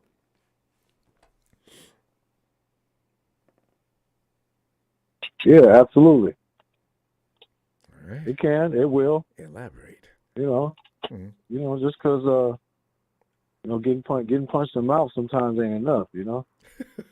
One time. You know what I mean? Sometimes it takes you need a good old fashioned passionate ass whooping. You know what I mean? Punch in the mouth is just one strike. But that ass whooping gets it's different. It's a different experience. So they'll learn. And Kyle wants to make teams pay. They want to try to apply the pressure on Brock, and we're gonna set up an offense, and we're gonna we got Christian McCaffrey, ready for the dump off. We got George. We got a slew of players. We prepared for that now. And Brock just got got his beak wet. Of getting the most blitzes he probably's ever seen in his young life. More than anybody's seen he did in well. life. I mean, how many? Ooh, that's a lot of blitzes. That's every snap, He except did for well. maybe 5 or 6. Yeah. Oh my God. Yeah. Yes, it's suicidal. You know what I mean? It's you gotta live by and die by it, like the 3-pointer in basketball. It only works for Steph Curry. Well, a few others. Boy, Steph can shoot that rock. But he's the greatest. He's the greatest shooter ever to ever play, in my opinion. Yeah. I'm not a Golden State Warriors fan. But that, I rep Steph. I rep Sacramento. You know what I'm saying? You gotta really hate that. I rep the home team. But like I said, I know but the thing is, this is one point. But like Brock, you know what? Steph and Brock, there could be a new standard as far as quarterbacking goes. And I don't know if everybody's going to race out of school after 1 year or 2 years anymore. You need to get some refinement, some seasoning, and then don't go into the NFL getting your feelings hurt, embarrassed, because that's frightening. 4 years in school, and he looks like he's been in the NFL for a while. I'm not seeing that in a long time. Yeah. It doesn't happen like that. It doesn't happen like this every day, It doesn't happen like this every day. That's true. And he's still, and he's still learning. You know what I mean? I think that's the beautiful thing about what we have with Brock, is that he's not done learning and getting better. He still is making mistakes, and he's taking it on the chin, and applying himself and, being, conscientious of his decisions. And, he doesn't want to be a repeated mistake-making quarterback, because he understands what we're here to do. So absolutely, yeah. So it's class. It's a classy way to move as a young man, and he's going to benefit from that, and he's going to continue to get a lot of respect from his his teammates and the organization, and he's just that mindset, man. It's not something that you have that's as common as people would like to think. Because he makes it look easy. Some people are confused by that, Ellis. That's why you got people like Nate Wright saying, you can put any quarterback into that situation, and they're probably going to do well. Nick, I mean, people say that all the time. We've had plenty of quarterbacks not do well in that situation, like you say. God. Right. Well, they just want to take away from what he's able to do. So he just, he has to continue to keep being successful and, putting the naysayers on notice. And, he's got a monster cast of teammates, so the position that he's in, man, it's a one-of-one position to be in the NFL. Yeah. So Brock's playing on a team that other quarterbacks would die to play. You know what I'm saying? For sure. But that shot to Debo downfield and that shot to Ronnie. Man, I said, y'all can call him dink dunk all you want to. What kind was that a dink? And was dink on this side and dunk on that side? Give him his credit. Tear that defense up and take what they give you. I'm enjoying it. His sense is what's amazing me too. Brock Purdy, his maturity for the game at this level, it's brilliant. He really is. I thought it was luck in the beginning. Yeah. No, that is him. And how the hell you think Tom Brady? What the hell you think Tom Brady was doing? I know, right? Another brilliant mind. He's the greatest. He's the greatest, right? He's the greatest QB. In the 98% of all football fans. So, and what did he do though? He dinked and he dunked. Sometimes he would dink, sometimes he would dunk. He would go for the bomb, but he did a lot of short, intermediate, across the field, this, that, and the other, just getting upfield, moving the chains and shit. You know what I mean? He was a surgeon. Defense out, lull him to sleep, and then boom! Surprise! Yeah. Go over your head with the atom bombs. He was with the Amendola, the Wes Welker, and the whatchamacallit, them three, small slot receivers. He was just, he was crazy. That's what you got to do.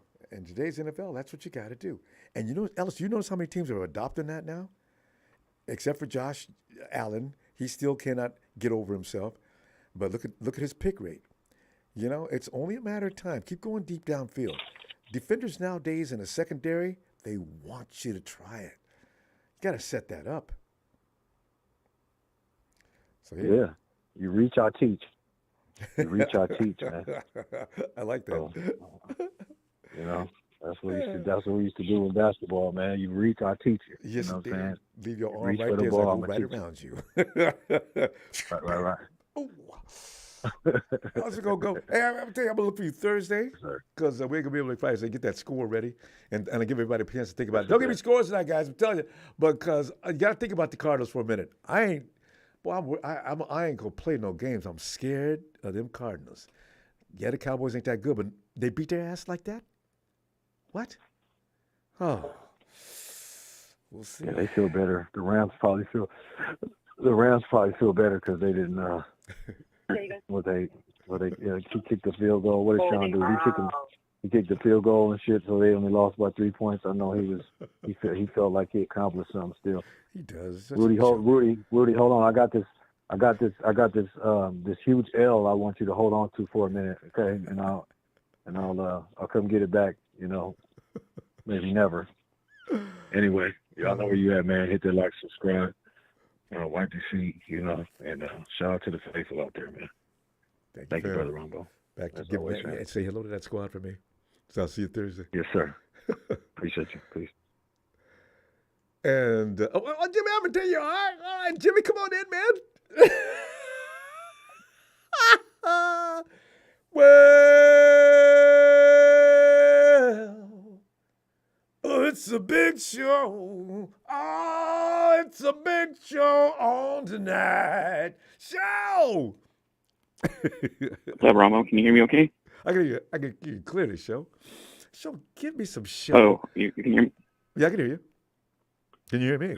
Okay, what's going on tonight? Yeah. So tonight tonight? we're wondering what makes teams think they can continue to blitz the 49ers at the pace that they're doing and achieve any success. Now, it's already been proven that is not a good idea. And the Giants came in with that, nothing but that, and only that on their mind to be educated again. And my question is, has Brock Purdy done enough now with his team of assassins? He's pretty called Brock and his merry men. Has he done enough now to make teams realize maybe we should consider another avenue toward getting Brock Purdy off his feet or something else? Maybe we should go back in the zone, read, make them read what's going on, and that way we'll have a little bit of a jump on them. See, because right now Kyle Shanahan is in his element. Show, I got to feel, and Show, I know you're a proponent of, well, we've got this weakness and that weakness and this weakness, and Show, that's why I was dying for you to get in here tonight and give me an angle on what's going to happen. Are teams going to continue to pursue the death sentence by trying to blitz, or where will they go next to stop that rookie Brock Purdy? Well, to the answer to the Brock Purdy question, you asked me no, because number one, he hasn't played a full season. Yeah. Respect isn't given; it's earned. People need to realize that and stop getting their heads so big to thinking that we're we can go on an 8-game winning streak, and we can also go on an 8-game losing streak, Ronbo.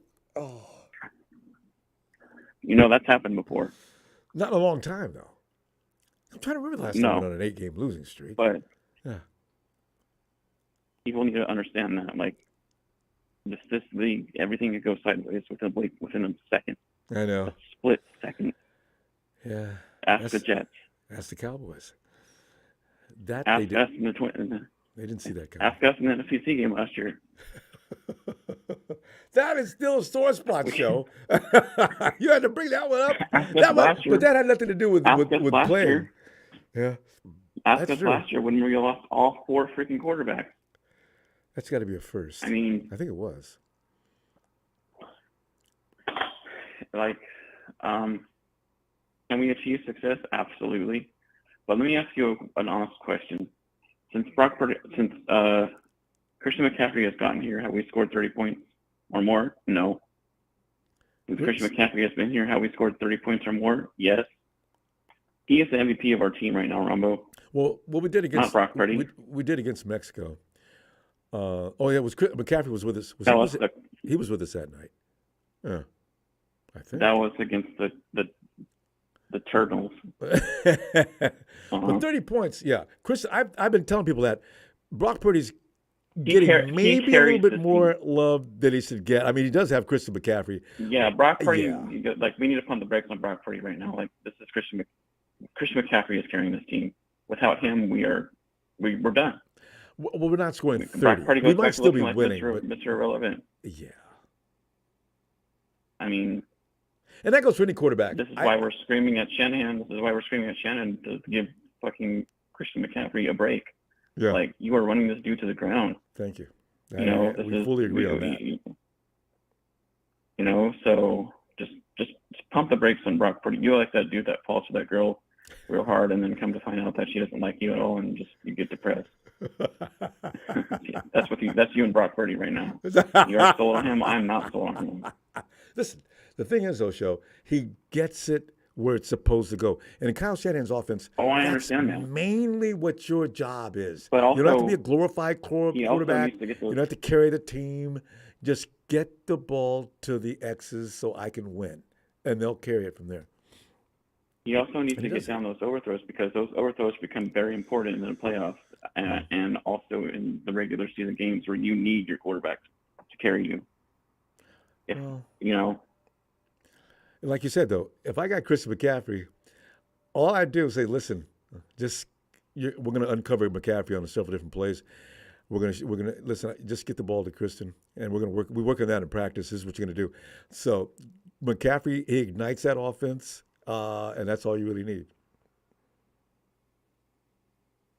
yeah. So anyways, like just like don't get your head. I'm like that dude in the group who's got to like check your ego down for you, Ronbo, and like squirt that bottle on you. Like no, you know how like when have you seen the movie Gold Member with Mike Myers? Austin Powers movie. Ah. And then and Beyonce's like taking off her. Oh, right. That was the last one. Yeah. Mini-Me's down on her leg like a little dog, a little chihuahua, like just, and Austin just gets the squirt bottle on and squirts him. That's me and you right there. Like, no, down. See, but the thing is, I look at every quarterback that spit it at it. Jimmy, he finally done well in that system. And Brock, everybody else is coming there. They look like they're a little awkward, but Brock's coming there and done a better job than Jimmy already. Now, I figure, and that's saying something. So I figure as Brock grows. But when Jimmy was here, he had a lot of immature players that haven't grown into the system. Yeah, and he didn't have Christian McCaffrey. So no. But he had Debo, and he had George Kittle. So, that's why I say now, by the year's end, the 49ers can be invisible for this entire bowl. Stir it up. Now look. We're not an invisible team. Health is never on our side, so that's one thing teams know how to. That's one thing teams know how to do is just take our guys out, the most important guys out. So we gotta watch out for that. You can't take out you take out one guy. And listen, look what happened. Our best receiver is out this week. Granted, we're playing the Giants, but still, they still got 2 TDs into the end zone being passed. We ran the ball, and we did well. Now you can't take the one guy away from the 49ers like we used to be able to see, and now we're in trouble. Any one of the is it 4? 1, 2, 3. There's 4 guys, right? You take any one of them. You can't take 2 of them. Well, you can take 2 of them out at a time, I think. And it's still, as long as one of them's not McCaffrey, we're going to be okay. Yeah. So, anyways, before I go, there's one quick point. I do agree with you. I think it's going to be a tackle. That's going to be our first pick next year. And I really don't want to give up our first-round pick for Patrick Tristan, who just got murdered by the Dolphins. And no, not a first round. The Dolphins need to hire. No. I said second. I think after that pick, I'd give that up for Sauce. They made. They made O.J. Simpson's murder case look like irrelevant to what the Dolphins did to the Broncos. They need to hire Mark Geragos. I think the Dolphins get them off. We'll be okay from murder. If anything, I know people aren't going to agree with this, but Brandon Ayuk and Deebo Samuel are pretty banged up right now. I think they'll be fine though. But if anything, look what helped us got to the Super Bowl. In 2019, we ended up getting a receiver. It wasn't a defensive player that helped us. It was Emmanuel Sanders because, like I had told you, our players were immature. That's not fully acclimated to that system yet. But I think we might go after like a Mike Evans or something like that before the trade deadline. Whoa. Whatever. Well, we'll talk about that later.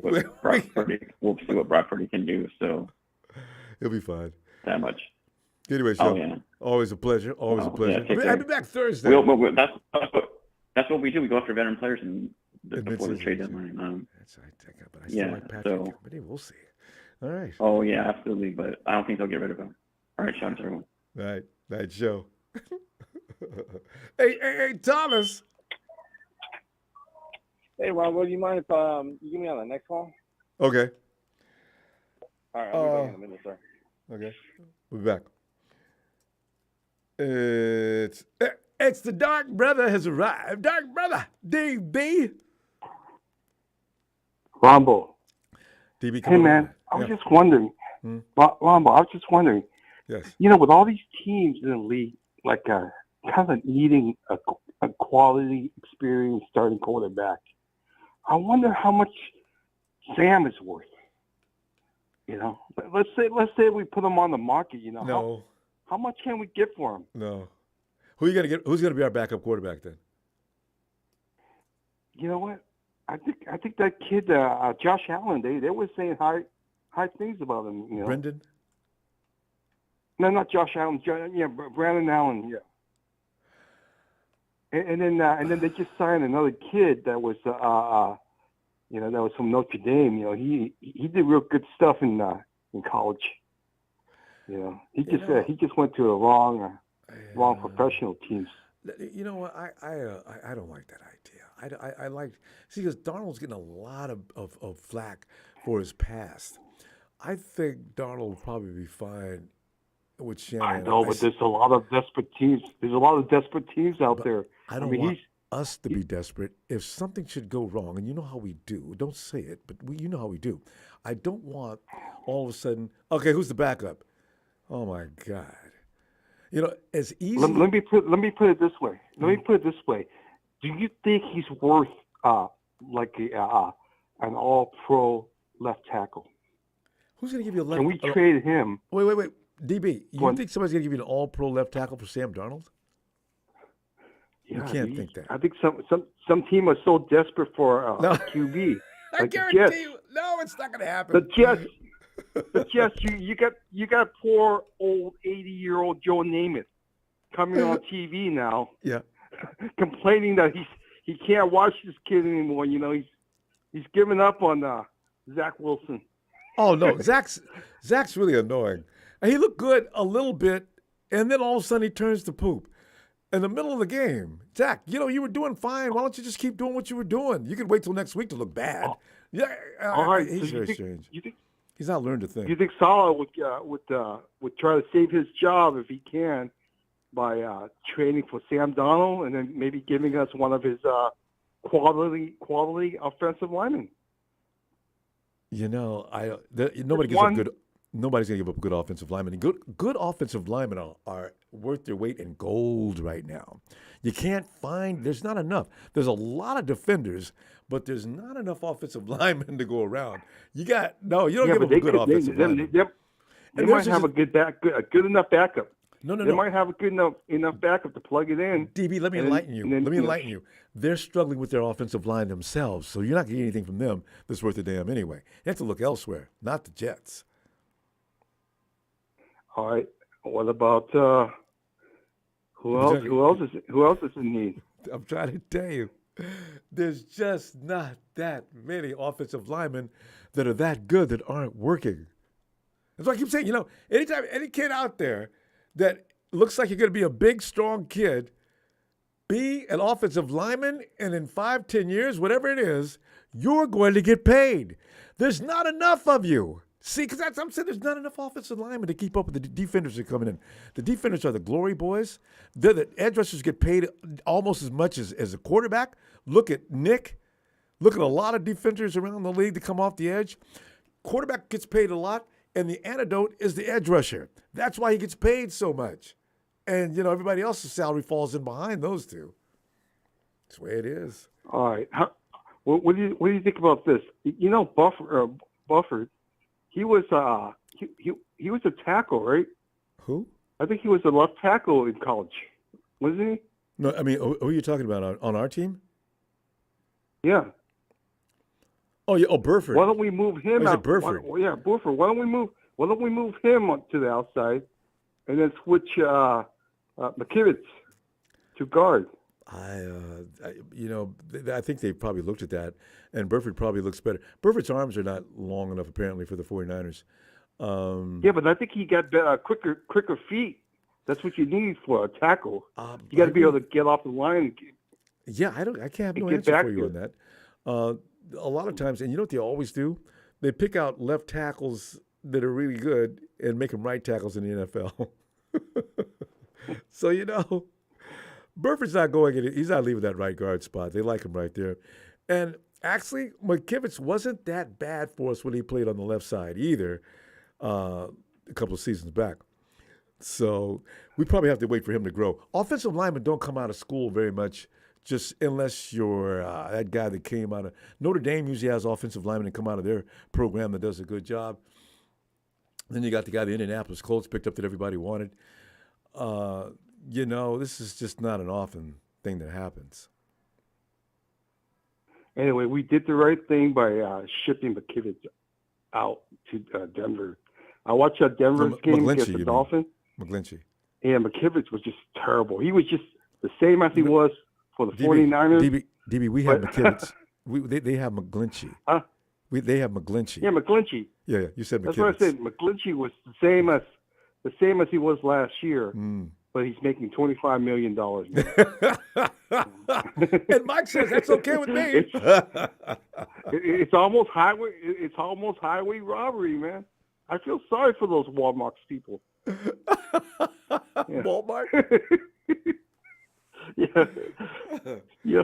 Oh my God! But like he's thinking on that Walmart million. Give our McKivitz a little while. He hasn't had much playing time. For all intents and purposes, he's got no experience. He's got a little bit, but not enough. He's one of the only guys. He's the only guy that didn't give up any pressures against the Giants with all that blitzing. Here's the thing. So a couple of pieces that I like to see next week. One is like we got to introduce a little bit of speed into our game. Maybe Elijah Mitchell could play more. And I don't know when does Danny Gray scheduled to come back? Indefinite. He got hurt. I saw him on the sideline. He doesn't look that hurt. Well, I mean, see, that's a bad sign. I don't know. That means that he's not impressing anybody in camp or in practice, or he's not beating Danny anybody Gray? out. Yeah. Would you play Danny Gray before you put Ronnie Bell in the game? Yeah, because in certain situations, he's like a world-class speedster, man. In certain situations where we need to take the top off, that's the whole reason why we drafted him. I'm sure the 49ers have looked at him in practice, and maybe that's not happening. Also with Kyle Shanahan, you have to be willing to block. And he doesn't care who you are or what you bring to the table. You have to block. If you don't want to block, you don't want to play. That's the way Kyle Shanahan thinks. I don't know. From the reports from training camp, I heard that he was a monster this year. He was blocking. Who? He was doing crossing routes. Danny Gray. Really? He was doing crossing routes. He was catching the ball, crossing route. I never read those reports. He was catching. I know he had bad technique catching the ball. He was using his body. I remember that. I don't know. At some point, we might get a chance to see him. I don't know what Kyle's thinking. You never know what he's thinking about certain players until all of a sudden you see them leaving. Then you know. So we'll see. Why aren't we running Elijah Mitchell more? I mean, isn't he like a 4-3 guy? Everybody asks that question. I question. think he's 4-3. That's why he's so explosive. Yeah, he's got quickness. Once he go ahead. Once he hits a secondary, he's like Mostert. Yeah. Can't catch him. Yeah. I don't know. Is he hurt now? No. That's why I want to see him play too. I'm with you. Kyle is trying. I think Kyle's trying to preserve him for some reason, and going to get CMC hurt by running him like he is. But we'll see. But DB, I missed that speed. I missed that speed running. Like Mostert and Mitchell. There's no more Mostert. Actually, Elijah Mitchell's fast, but he doesn't look like Mitchell. I mean, he doesn't look like Mostert when he gets loose, but he's quick. We gotta go though, fam. Let me see it Thursday, and bring your score for the game coming up this Sunday. All right. All right. DB, always a pleasure, bye, fam. Don. Talk to you later. Hey, let's go. Hey, check out Thomas. What's up, Ronbo? Thomas, we're sitting back here and enjoying the fruits of the 49ers' labor. And actually, the question tonight was, we're watching Brock Purdy get rookie treatment, and as long as that happens, I feel confident that he will continue to conquer. So, how long will this trend continue is what I'm thinking. When will DCs actually start to respect him? And is he actually warranting the respect that I'm thinking? I'm predicting they're going to keep trying them maybe till, I was going to say halfway through the season, but then, I don't know, when playoff time comes around, I see them kind of trying the same thing. It looked to me like the Giants are kind of trying to take a page out of the Eagles book and send everything to kill him. It just didn't work. But yeah, the kid is definitely due a lot of respect. He's done a lot for this team, and he's looked sharp doing it too. He's made a couple of mistakes here and there, a couple throws that make me want to. Yeah, but for the most part, he's efficient. He's timely, and he has a good head on his shoulders. He knows when to get out of the pocket. He doesn't stand there all day long like Jimmy did. That's one of the things that drove me crazy about Jimmy. He would just stare at a defender coming down the freaking barrel and just hold on to the ball way too long. And he was doing it this week too. I was watching that game that they lost, and Jimmy just stood there getting hit over and over and over again. But Purdy, he's got a good head on his shoulders. In Raiderville for sure. I mean, he's really going to get killed. Yeah. But yeah. But, you know, I didn't call to talk about the Raiders. Jimmy Garoppolo, Ronbo. Called to talk about the 49ers. There you go. Shout out to Casey. Take a page out of Casey's book. Yep. Go ahead. One of my favorite callers. No, but it's been a couple of weeks since I've been able to call in. Last time we spoke was during preseason. And what did I tell you, sir? I said what in particular? I said the two issues, the two holes that we had in the roster at that time was Nick Bosa and Jake Moody. And if you wanted to be nitpicky, I said you could also throw in the offensive line. But I said if we get Nick back, we'll be fine. He just has to get in football shape. And Jake, we got to see how that plays out. And so far, those two holes, I have no issues with them. Jake looks good. Nick is starting to get back into football shape. And the offensive line, it's not as shaky as some people predicted it would be. They do need to build some continuity, but for the most part, not doing too bad. Teams are throwing a lot of blitzes at us, but for the most part, the team as a whole looks great. And I'm very pleased with how we're playing. One thing, I mean, the same thing everybody else is saying, like players like Christian needs a break. I do want to see Elijah more. I'm kind of amazed that we haven't seen Jordan Mason at all. I mean, not one carry. Oh, wait. The second game. Did he play against the Rams? Or did he play against? I don't think he was so. out there. I can't remember what game. See, that's how often he gets out there. You can't remember when the last time you saw him. Exactly. And we only had 3 weeks into the season. It's not enough. He did have a one carry at least. He's a bruiser, and we need to get him out there to tire out defenses. It's just, I worry about Christian's health. That's all. But so far, very pleased with everything. One thing that is driving me a little crazy is, like, I know Steve Wilkes, like, his mindset is to keep the defense back so everything is in front of us. But too many times I feel like our corners are giving too much cushion, and we're giving up easy first downs when we don't need to, which I wish they'd be in more of a man defense once in a while. No, or else jump around here and there every now and then. I mean, you can't play all the way down the field, Coach. Yeah, I don't understand why they're lining up 8 to 10 yards deep on every play, especially when it's like 3rd and 6. They're still 8 to 10 yards deep. It's like, come on, dude. Thomas, like, you know what, though? Just a little. Let me just put a little light on that, though. Here's the thing. If the frontline defense, actually, they're supposed to be performing a little better than they are right now, and that's what was anticipated. So, therefore, playing off the receivers was supposed to be more effective, provided the quarterback was under siege and under stress. We've done that a few times here and there, but not consistently. So the quarterback has been sitting comfortably too often and making plays. Right. That has to change for that secondary plan to work. Yeah, and it drove me freaking crazy because it looked like I keep wanting to call this dumbass Sam Bradford. What's his name? The Rams quarterback. What's his Stafford. name? Yeah. Stafford. It was driving me crazy watching that game because Stafford had all day to just sit back in the pocket, and I was like, "Where is the pass rush?" This is so annoying. And you seen what Cincinnati did to him. They beat Stafford's bomb. Yeah, they beat his butt to death.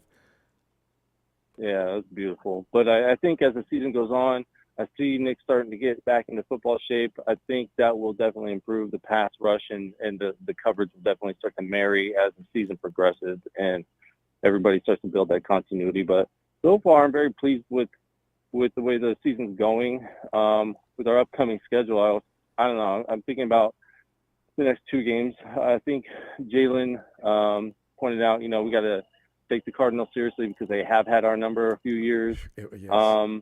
which which is true. And you pointed out the fact that this is not a team we're familiar with. This is a whole new squad. Mm-hmm. We're not really familiar with them, so planning for them is going to be a little bit different this year. And you know, we can't, of course, in a perfect world, we would sweep the season and beat everybody. But you know, you got to expect to lose. You got to expect to lose at some point, and I would much rather lose to the Cardinals than the freaking Cowboys. Yep. And I think if we were to drop a game to the Cardinals, that would wake us up. You're right. You know, that's a great point. I can lose to the Cardinals this weekend, I'd be fine. But don't lose to the Rams, and do not lose to the Cowboys. And yeah, I could live with that. Yeah, and the 49ers, if we push the Cardinals around, okay, I didn't worry about playing Dallas and then coming in, you know, a little more fired up than us, and us taking, you know, coming out a little sluggish, a little slow, like, you know, we're not mentally prepared for the game. But the Cardinals, you know, slap us. Not saying that they're going to smoke us or anything like that, but if they put up a good fight, they're going to. That might open up our eyes. Well, you know, Thomas, think about it for a minute, though, Thomas. If the Cowboys lost to them, the 49ers are not taking that team lightly. Not at all. If they were thinking, chill, no chilling now. See, ain't go by calling us like they call the Cowboys a bunch of fakes, you know? So, you know, look for the 49ers to play the Cardinals hard. Yeah, but I don't know. You know, Purdy's obviously on the hot streak, and as Big Show said, you know, CMC is kind of the MVP of the team, which you can't really argue with that. CMC does everything, but you know, Purdy still deserves his flowers, his credit. He's done a lot for the team. The kid looks phenomenal. But if we, you know, when our first loss comes, please just God don't let it be Dallas. I'd rather lose to Arizona than Dallas. Thomas, don't even entertain that thought. That's not happening. We got to go, though, fam. Great to hear from you again. I'll be back Thursday and bring that score. And everybody should think about it. What are you going to get for a score now versus the Cardinals, who the 49ers are now? The Cardinals are now a 14-point dog. And I really hate they would stop this.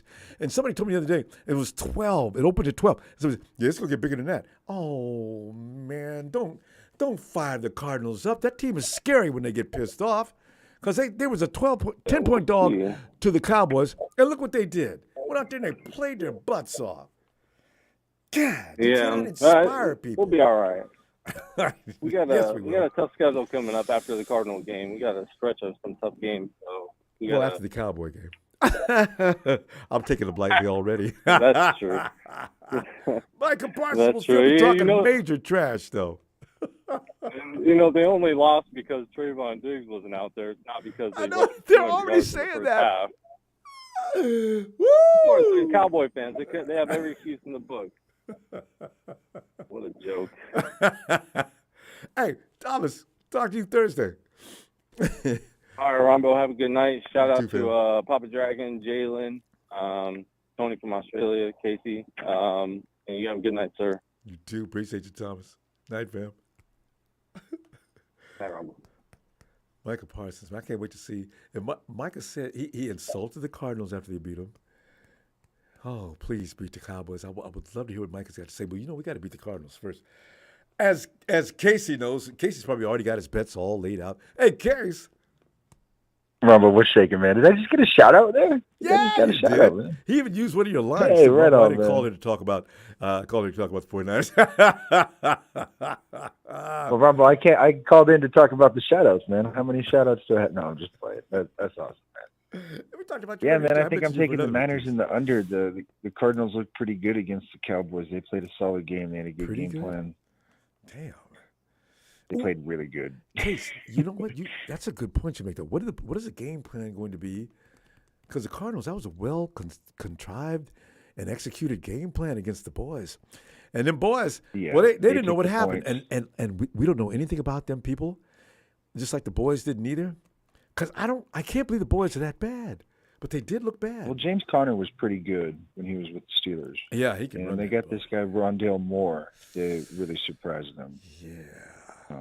And then they got Hollywood. And then they just capitalized on their drives. They took good points on the field goals and stuff. The Cowboys just kept fumbling. And Cowboys don't really have identity as a strong rushing team still. I don't think so. I know, right? You know, they get behind, and then they get Dak trying to overcompensate, and so. No, and the defense, well, all that they did against the Giants, it was the defense scooping and picking things up and picking stuff off. If they're not doing that now, Dak threw into 3 red jerseys in the end of that game. I didn't see anything but red. I was at they did show 2 or 3 camera angles. There was nothing but red. Who are you throwing to, Dak? There's no blue back Did you there. see the Eagles and the Bucks last night? I got to go back and watch that again. Everybody's talking about it. What did you see that you Eagles liked the most? The Eagles' defensive line and their offensive line I did is see that. monstrous. Yeah, I do remember that. Their defensive front is tough. Yeah, and that's even they tougher got than I this thought. guy 'Cause they lost Jalen a couple Carter of that people, they too. drafted. Yeah. Yeah, no, they don't mind missing Hargrave though, because that guy Jalen Carter that they drafted he's a beast, man. You know, and they still got Kelsey out there. Yeah, offensive line.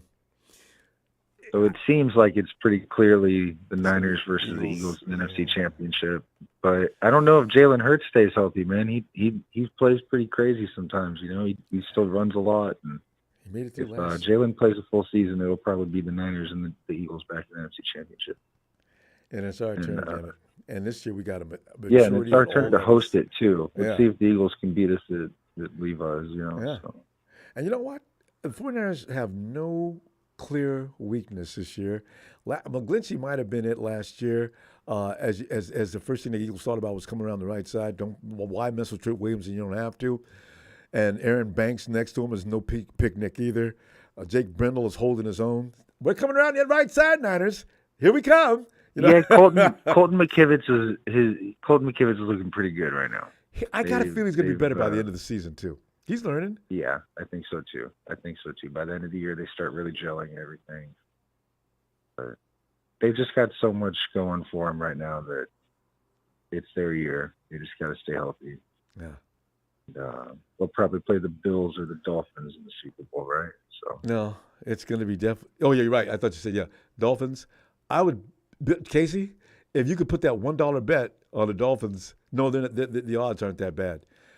You could get a $1 bet on the who in the AFC. I mean, realistically, it's probably going to be the Niners versus the Bills because Tua's got to play 17 games still. So yeah, good point there. Yeah, yeah. But I mean, I love Tua, man. Josh Tua Allen, balls he out. plays like crazy too. I don't know how he's been getting away with what he gets away with. He could get hurt too. Yeah, on his own. Yeah, and the Bills put a couple complete games together now. Looks like they're starting to roll. It seems like there's, really just a few people in that top 5, and then everybody else is just kind of mid-grade right now. Yeah. So, to put that $1 bet down on the Texans, on the AFC, and you better not you can't put it on the Cardinals. Cardinals going to make a little tougher bet sometime soon. Who's the worst team in the NFC? The Bears. Oh, what am I thinking? What kind of no, question is the that? damn Vikings, Ronbo. I think the Vikings are the worst team. Between the two of them. I'm tired of Big Show and his pessimism coming in here and talking about they're going to go on losing streaks and stuff. Big Show's talking about Kirk Cousins all the time. Kirk Cousins hasn't won any games this year, man. 0-3. And it's an impact. Grand Theft. Oh, my God. I'd love to be Kirk Cousins.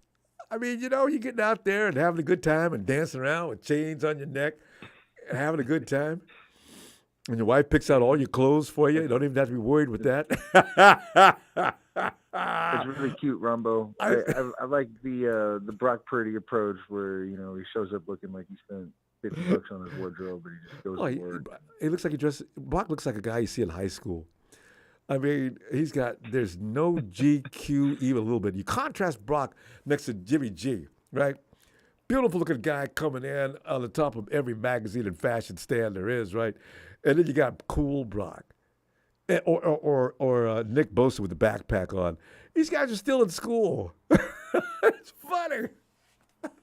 Yeah, they're a very young team, and that's what I said after the Super Bowl when they lost the Super Bowl. They're a very young team, and I think they've got enough pieces this year. Yeah. Maybe they win a Super Bowl, then Trent Williams rides off in the sunset. You're right. I don't know. This is the maturity I was talking about during the Super Bowl year, too, Casey. I said, you know what? I don't know. Now they're thoroughly polished at every position. Now. Even the kicker. Hey. Let's give a round of applause for Jake Moody. I relax now when I see Jake coming on the field. The first 2 weeks, oh, man. Come on, Jake. You can do this. Oh, that was with spare and nice down the middle. Yes. It's nice to not have to worry about hitting from 55 or farther now. The guy is good. He looks like he looked back at school. Clean shots. Him and Miskowski, perfect hole. Boom, boom, right through the uprights. 50. He did do a 50-yarder, didn't he? He hit a 58, right? 57. Yeah. Kid's got leg. So, yeah. Man. Case, it looks too unreal, doesn't it? Everything looks like the pieces are all put together, and we're going to be fine. It looks to be. Yeah. We just got to stay healthy. Yeah, that'd be pretty cool if it was the Niners versus the Dolphins in the Super Bowl. You know, Kyle versus his steward. What's his name? Mike McDaniel. Mike McDaniel. McDaniel's brilliant. Friggin' brilliant. Man. That was a really cool game, man. Raheem Mostert's still fast as hell. I can't believe how fast Raheem is, man. God. Case, we got to go. I'm going to tell you what, I'll look forward to see you Thursday. Bring that score, because I know you're a man who pays close attention to that type of thing. Or your W or L. Casey, for a guy who bets, so you never really give me numbers. Thursday, I'm looking for you to do that, though. Sounds like playing Ronbo. You're going to take. Casey already said he's taking the under. Seahawks fans in the chat. He did say that. -14. I already know what you're going to say. All right. Is that what the line is? The Niners are -14 versus the Cardinals? Yes. Oh, man. That's probably Arizona's probably going to cover that. I think so. Yeah. Divisional game. Vegas is trying to make some money. There's going to be, and for the suckers that don't know, Vegas is going to clean house. There's no way in hell I'd say 14. 7 to 10, maybe, but 14, get out of here. Yeah, I'm taking the Niners in the under Ronbo. Oh, hey, Ronbo, shout out to all the Seahawks fans in the chat. They ain't got no Ronbo sports. Shout out to Thomas for the shout out, man. Thanks, man. I've been calling in for like 6 years. I think that's my first shout out. So right on, man. Case, have a great night. I'll see you Thursday. That's 14. Vegas is going to hike it again. Watch it between now and Thursday. Vegas is crazy. They think, boy. Hey, Steven. What's up, Steven Ronbo? and Rome. Steven, tonight's subject matter is, why is Brock Purdy still not getting the respect he deserves? He's won more than 3 games. He's won 8. He's won 11 games in a row. He's been a part of a machine that's rolling. Why would you continue to blitz him? Or is that the last resort to try to put an end to the Brock Purdy and the 49ers reign? Cut the head off the snake, and maybe you can win it. Well, so the reason why he's not really getting a lot of credit due is because supposedly San Francisco has built a system where it is a plug-and-play quarterback system, meaning that you can grab a quarterback anywhere in the league, plug it into the San Francisco offense, and it should work 9 times out of 10. Granted, that is both yes and no.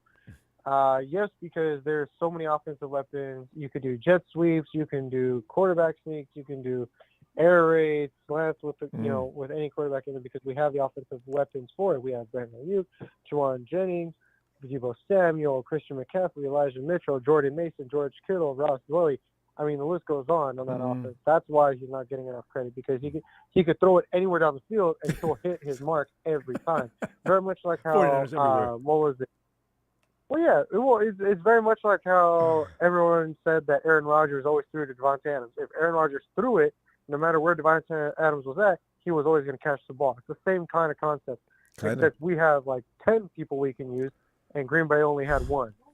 So, well, they had Lazard, who got paid for going to New York, but yeah, that's always been a running joke with me.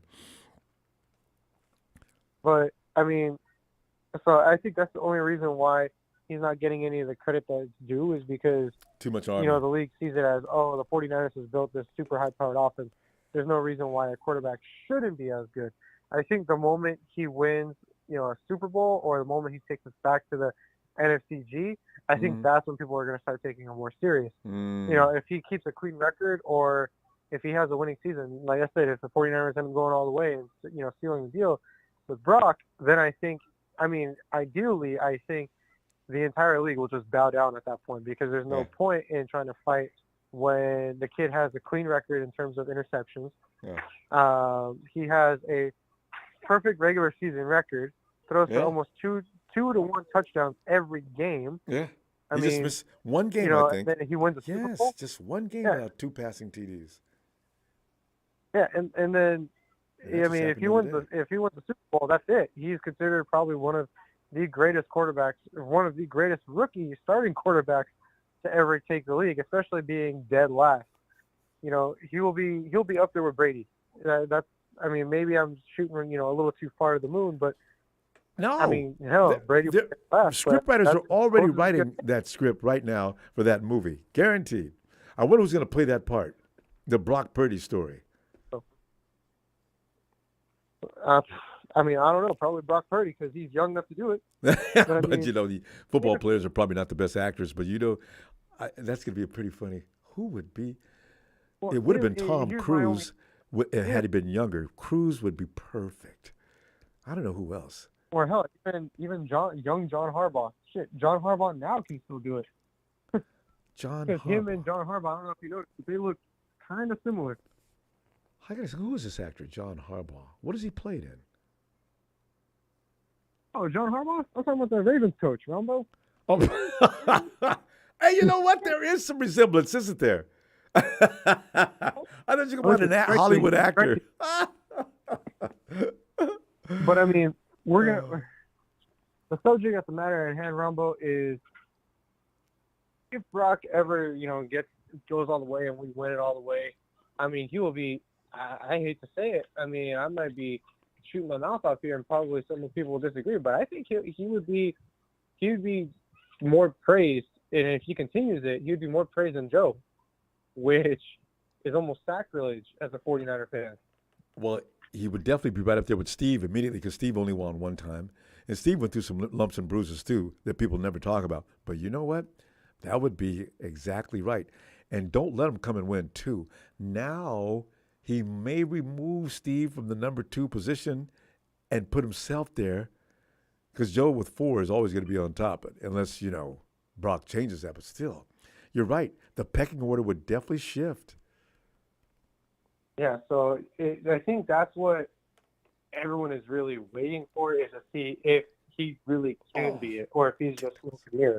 Which I'm kind of on that same trick too. You know, I still have faith in Purdy. I've always had faith in Purdy, but, you know, it's him kind of taking over. I mean, yeah, NFCG would have been a great way to show it. Can he really do it? But, you know, he unfortunately got injured. Going in the playoffs and doing what he did, I liked it. Doing what he did against Brady, I liked what he did. That was real ballsy. I mean, kid was going crazy. And pressure and he was every audibles week. left and right. Every week. So, since he's been in the league, defenses are coming out to pressure. He's a rookie, guys. Let's just treat him like that. Oh, go ahead. Okay.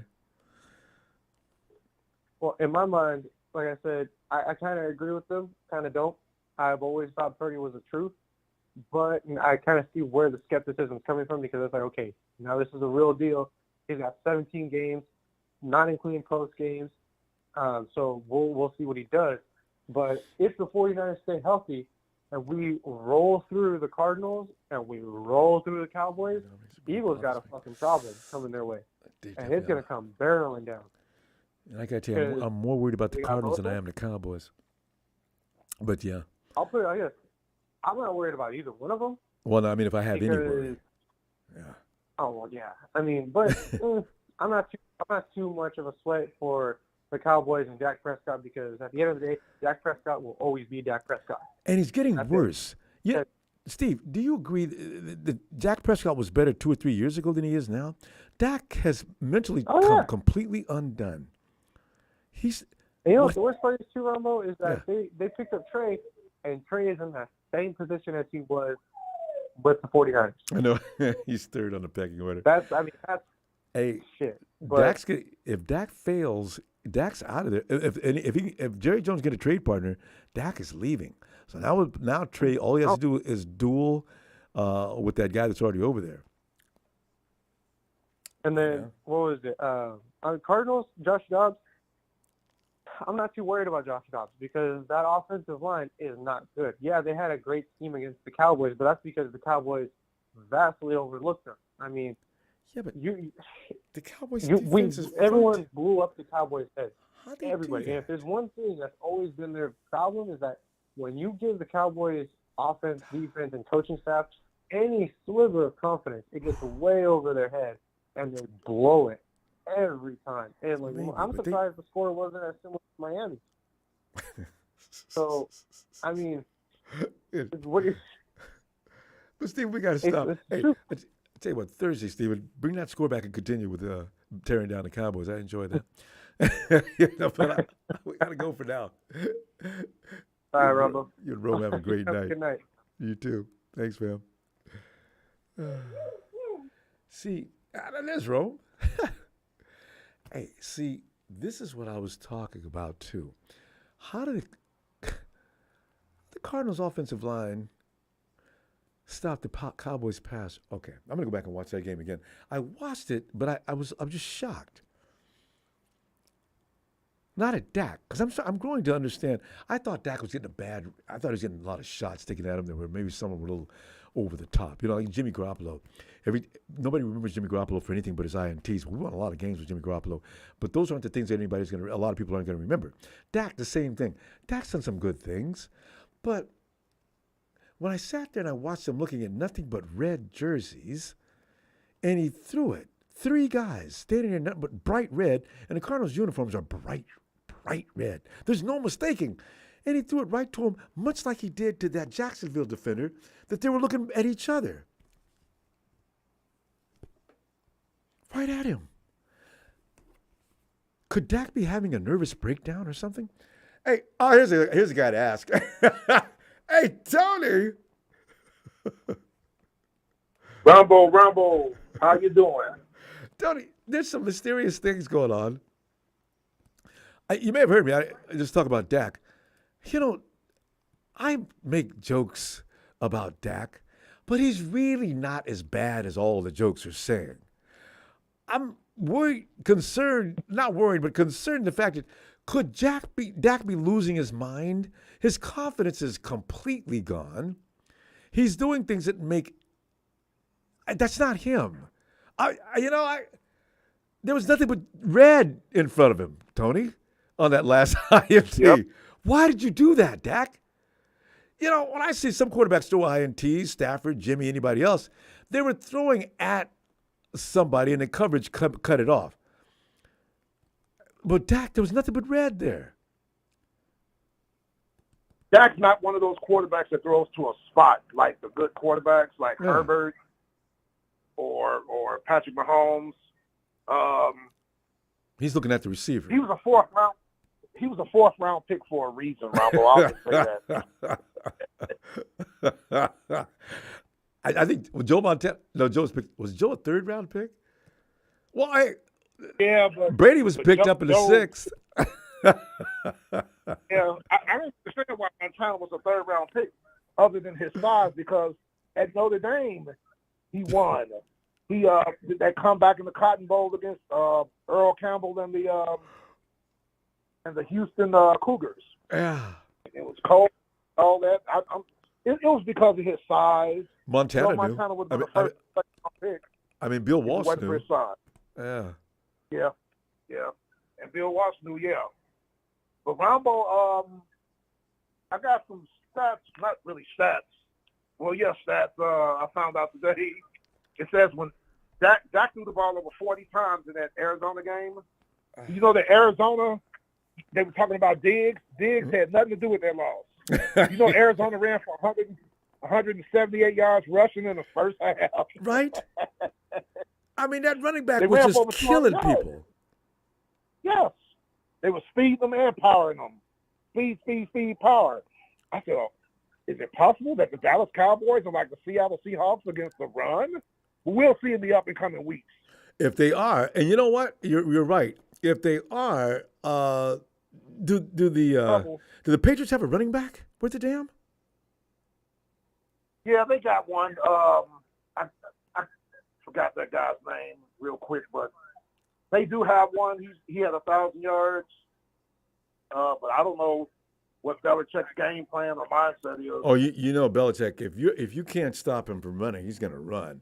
Because he'd rather Dak just set that up from the run. Ramondre Stevenson, that's the running back. Yeah, for the Patriots. Yeah, because Micah. You seen Micah Parsons? Does he have a podcast? Micah Parsons. Who? Patriots. Their defense is good. Yeah, they've lost a couple of games. They were close. They barely lost the Eagles. Yeah. They should have beat the Eagles, actually. Yeah. Yep. So another stat about Dak. This is about Dak. It says Dak is 7-16 when throwing over 35 attempts. Hey, that sounds about right. Sounds about right. Hey, anytime, that means you have no balance in your attack. If a quarterback's throwing 40-plus times, that's why I said, I'm looking. Jimmy threw the ball 44 times with the Raiders. Jacobs could not get off. I said, you know what?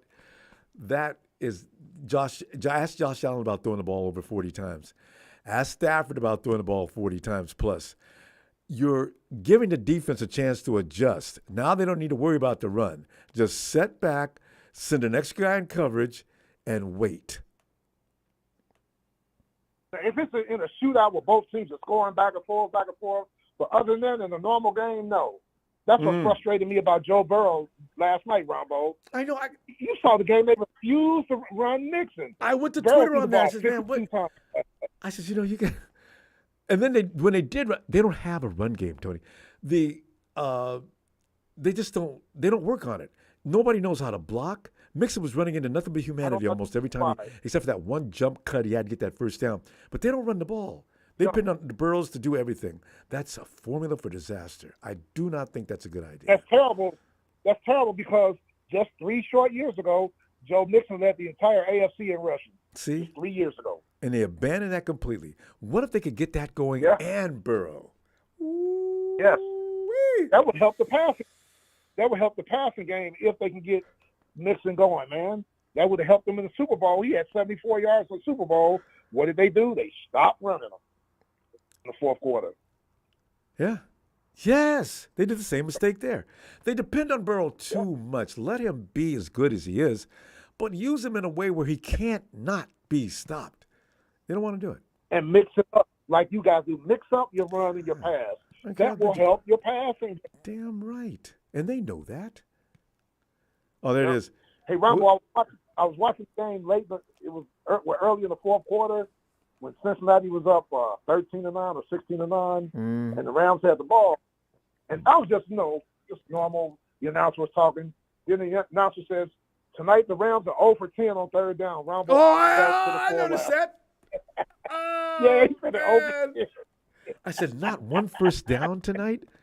What happened? And then Stafford ran for a first down. I was in the middle of posting my tweet, too, when I put that down. And then all of a sudden, Stanford ran for that. And then Nakua finally made a reception. And because they had shut him down all night. So the defensive coaches did their job. But that was funny. Oh, the Bengals defense balled. But they're struggling offensively, man, because they won't run Nixon. To me, that's the reason. And you got a quarterback that's hobbled, Tony. Burrow's not at his best. His leg is still hurting. They should have sent him for one game. Just sent him for one game. Ronbo, you were talking a few callers back. You know how we got 17 games now, and y'all was talking about y'all's off game, and he said y'all play Miami. No, you guys play at Jacksonville in your off game. There was all kind of corrections in the chat talking bad about Bingham. We do not play the Fins this year. We play Jacksonville. We play them Sunday. Our team flew out for London this morning. They should be there now. We play Jacksonville Sunday in London. You know what? They lost to Indy. Tony, I believe you guys are better than Indy. You can do it. Yeah, we're catching them while they're struggling. I don't know what the problem is, but like you said, they let a 255-pound fullback run 85 yards for a touchdown on the kickoff. You said somebody should be fired. That's the kind of thing. If you got a Jerry Jones for your general manager, he'd be on the phone in your ear in the middle of the ball game, because Jones is all over McCarthy. Because McCarthy's playing. Somebody said here in the chat too, McCarthy. What do you think about McCarthy's play calling?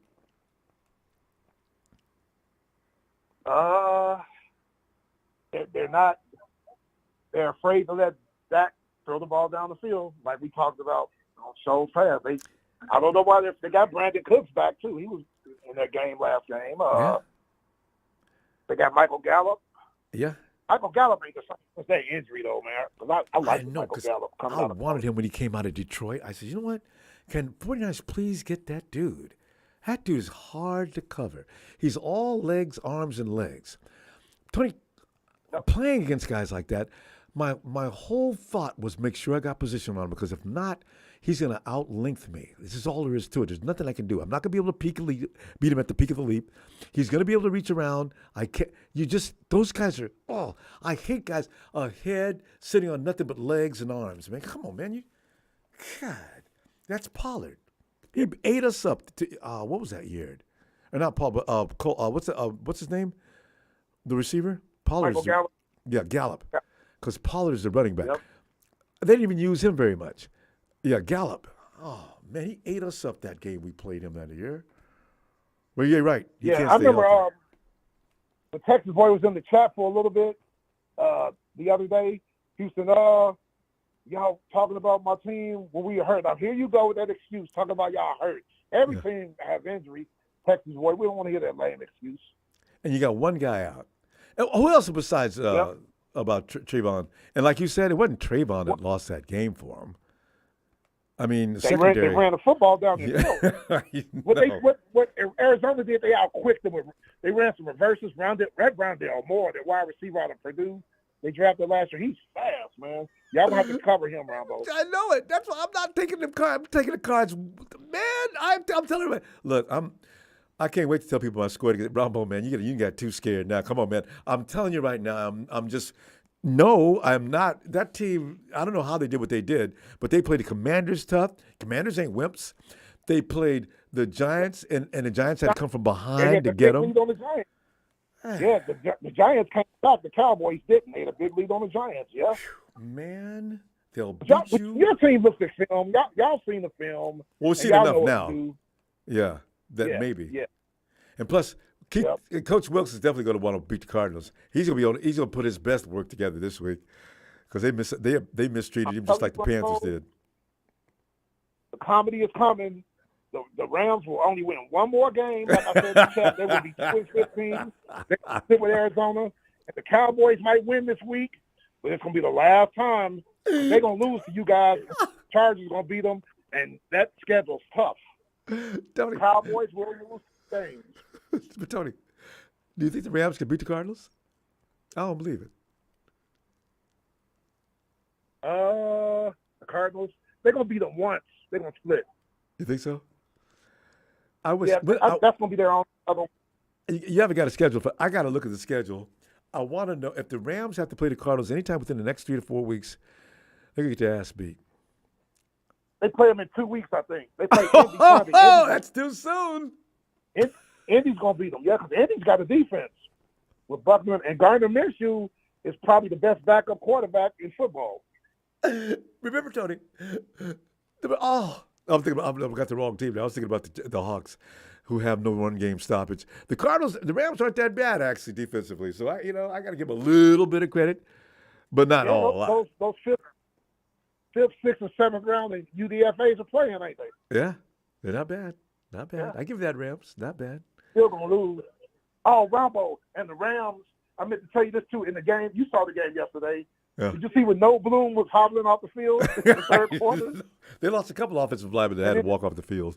Then the guy that came in for him, Tremaine Antrim, immediately got a face mask and call, and then he got beat for a sack immediately. I remember that call. And I thought about what you said about the Rams mixing up their offensive line. You said they got to. You said that a couple weeks ago. Yeah. That's why I got no boom switching from the outside to the inside. They don't know what to do. and Rudy coming in. We got this guy named No Boom will take over for what's that Pro Bowl Hall of Famer that just left? Whitworth. We got this guy named No Boom that should be over there this year, and I think he'll do a fine job for us. A fine job, my ass. No Boom ain't done nothing in a year and a half. Ain't done nothing but getting knocked on the butt. Okay, Tony, we're gonna go, and I'm gonna see you on Thursday. I always love going around the league. We got to talk about the Chicago Bears next time too. Yeah, I think they need to bitch Justin Fields, Ronbo. I really do. And there you go. Hold that thought. I see you Thursday. Yes, sir. All right. How about the Cowboys? A lot of losses are coming. A lot of losses. I'll see you Thursday, sir. All right. And good night, Texas boy. We know you're watching. He's waiting for Tony to come in. Oh, that was bad. Good night, Tony. Hey, Mr. Tony, just come to the red side, brother. Just come to the red side, brother. He is. The Falcons wear red. Very well, man. Come on. Not the Falcons. You know that. Come on, man. You got to come to the Niners already. JJ, you are a funny dude, man. You are a funny dude. Man. I like always listen to your commentary. You are very funny, man. He's ready to go now. JJ, you know, I'm telling you, man. The fact that teams, I love it. They could still consider Brock Purdy a junior high student and are treating him as such. Oh, by the way, SB, Shia LaBeouf will play the part of Brock Purdy in the upcoming movie. You mean Shia LaBeouf? I always call him. I was like, everybody corrects me on that. I love to call him LaBeouf because it's so U.S. LaBeouf. He's French. But the thing is, he's got that kind of look. You know, the innocent kid with the backpack, T-shirt, and jacket on all the time. He'd be a great Brock Purdy. With his acting ability, I'd love it. Because I'm already screening for that movie. JJ, it's going to happen. There's going to write a movie, and that's going to be one of the biggest best-selling movies of that particular time whenever it gets released. Because who's going to believe from Mr. Irrelevant to Super Bowl champion? It has never happened, and could this be it? Whoa. Well, they have. I got to beg to differ a little bit, Ronald, because they have made a movie, and it was somebody who didn't even wasn't even drafted, and that was freaking Kurt Warner. They made it last year, didn't they? You're right. Big Show, goddamn you! I forgot about Kurt Warner. But you know, Kurt Warner, that's not as embarrassing as being the last guy picked in the draft, though. Kurt Warner was just packing groceries, and they told him, "Listen, why don't you put that down and let's come over here and let's look at you play quarterback." And yeah, but that's I tell you. Yeah, so it would be a great story though. Oh, man. Last year, I was looking at it. I knew I don't know if I said before, but I knew eventually a rookie would make it to a Super Bowl. I just didn't think it would be us. I mean, we actually had a chance. It was right there. I was like, damn. I didn't even realize until the NFC Championship game, hey, we might be the first team to ever have a rookie to go to the Super Bowl. Almost, and he came in halfway through the season. That's a storyline within itself. He was out there running the practice squad. He wasn't doing anything more than backing up and doing all the duties that a quarterback that has no chance of playing does. He comes in, he goes 8 in a row, and he gets his arm snapped in the NFCCG. If not, and I don't care what the Eagle fans say, your boy Jalen was not going to get away from that defense. They were hell-bent on stopping him that day. It might have been a close score, maybe 13-6 or 7 like that, but the 49ers are going to win that game. Yeah, I'm telling Eagles fans right now, you're not going to beat us in Week 13. You're not. The only way you beat us is if our quarterback goes down. That's the only reason that's going to happen. I'll tell you, JJ, because as bad as people talk about Kyle Shanahan, he will get his team ready for the playoffs. He's already proven that enough now. You know, Super Bowl's another story, but as far as getting to the Super Bowl, Kyle will get you there. If he gets into round 1, get out of the way. He's coming through. I think we got it all the way this time. I mean, I'm not a big believer in coincidence and all that stuff, but it just one of those things where, okay, Sean McVay made it twice. Second was that was his shot. And you have Kyle here, this second chance right here. I don't know a team that's going to beat us. I mean, I think it might be us and the Dolphins maybe. Oh, it worries me to death. Again, the Dolphins are round frightening. 2. Ooh. Nah, Ron, we'll have the number 2. I know they have Tyreek Hill over there and Mostert. I miss Mostert, damn it. And Waddle's hurt. Waddle was hurt while they were out there scoring 70 points. Waddle. What? Really? I completely forgot he was on the team. Oh, my God. Oh. What would that mean? 75 to 80? Oh. Oh, jeez. But notice out of all those, I haven't mentioned the Cowboys one time. See, I have not been worried about them in the slightest. well, Micah Parsons could talk a big game. Have you seen Micah Parsons on that microphone? Somebody should take that microphone. I wish somebody would walk in while he's talking about him, like Tyreek Hill. Micah Parsons was going off on Tyreek Hill. Yeah, I heard what you said, bruh. You come by me, I'm gonna be waiting on that. I mean, he's going on and on. I said, Micah, okay, you're fast, but I guarantee you Tyreek's gonna blow by you before you even see him. What are you doing? You know what? You're the kind of guy that coaches hate. You get into a public situation on social media or whatever, but you got a microphone so everybody can put you on. Bleacher Report's posting him up, talking major trash. I said, Tyreek is. I'm sorry, but Tyreek is way too fast for you, dude. That whole team is full of speed. Even Mostert was docked at 23 miles an hour. Even when he was with us. Yeah, I know.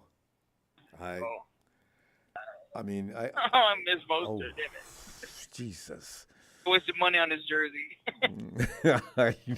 Mostert was fun though, to watch. Yeah.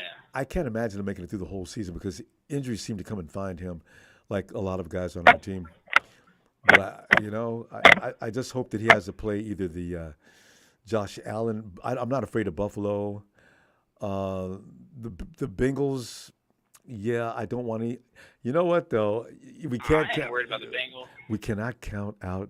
As long as he's standing and breathing, we cannot count out the Chiefs. Because Patrick Mahomes.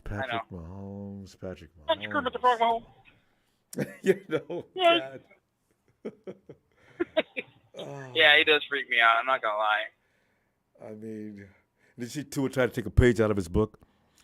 Tua, he runs back like he's. Which I know, look or what? Yeah, well, Tua's like he's running back like he's gonna hand the ball off.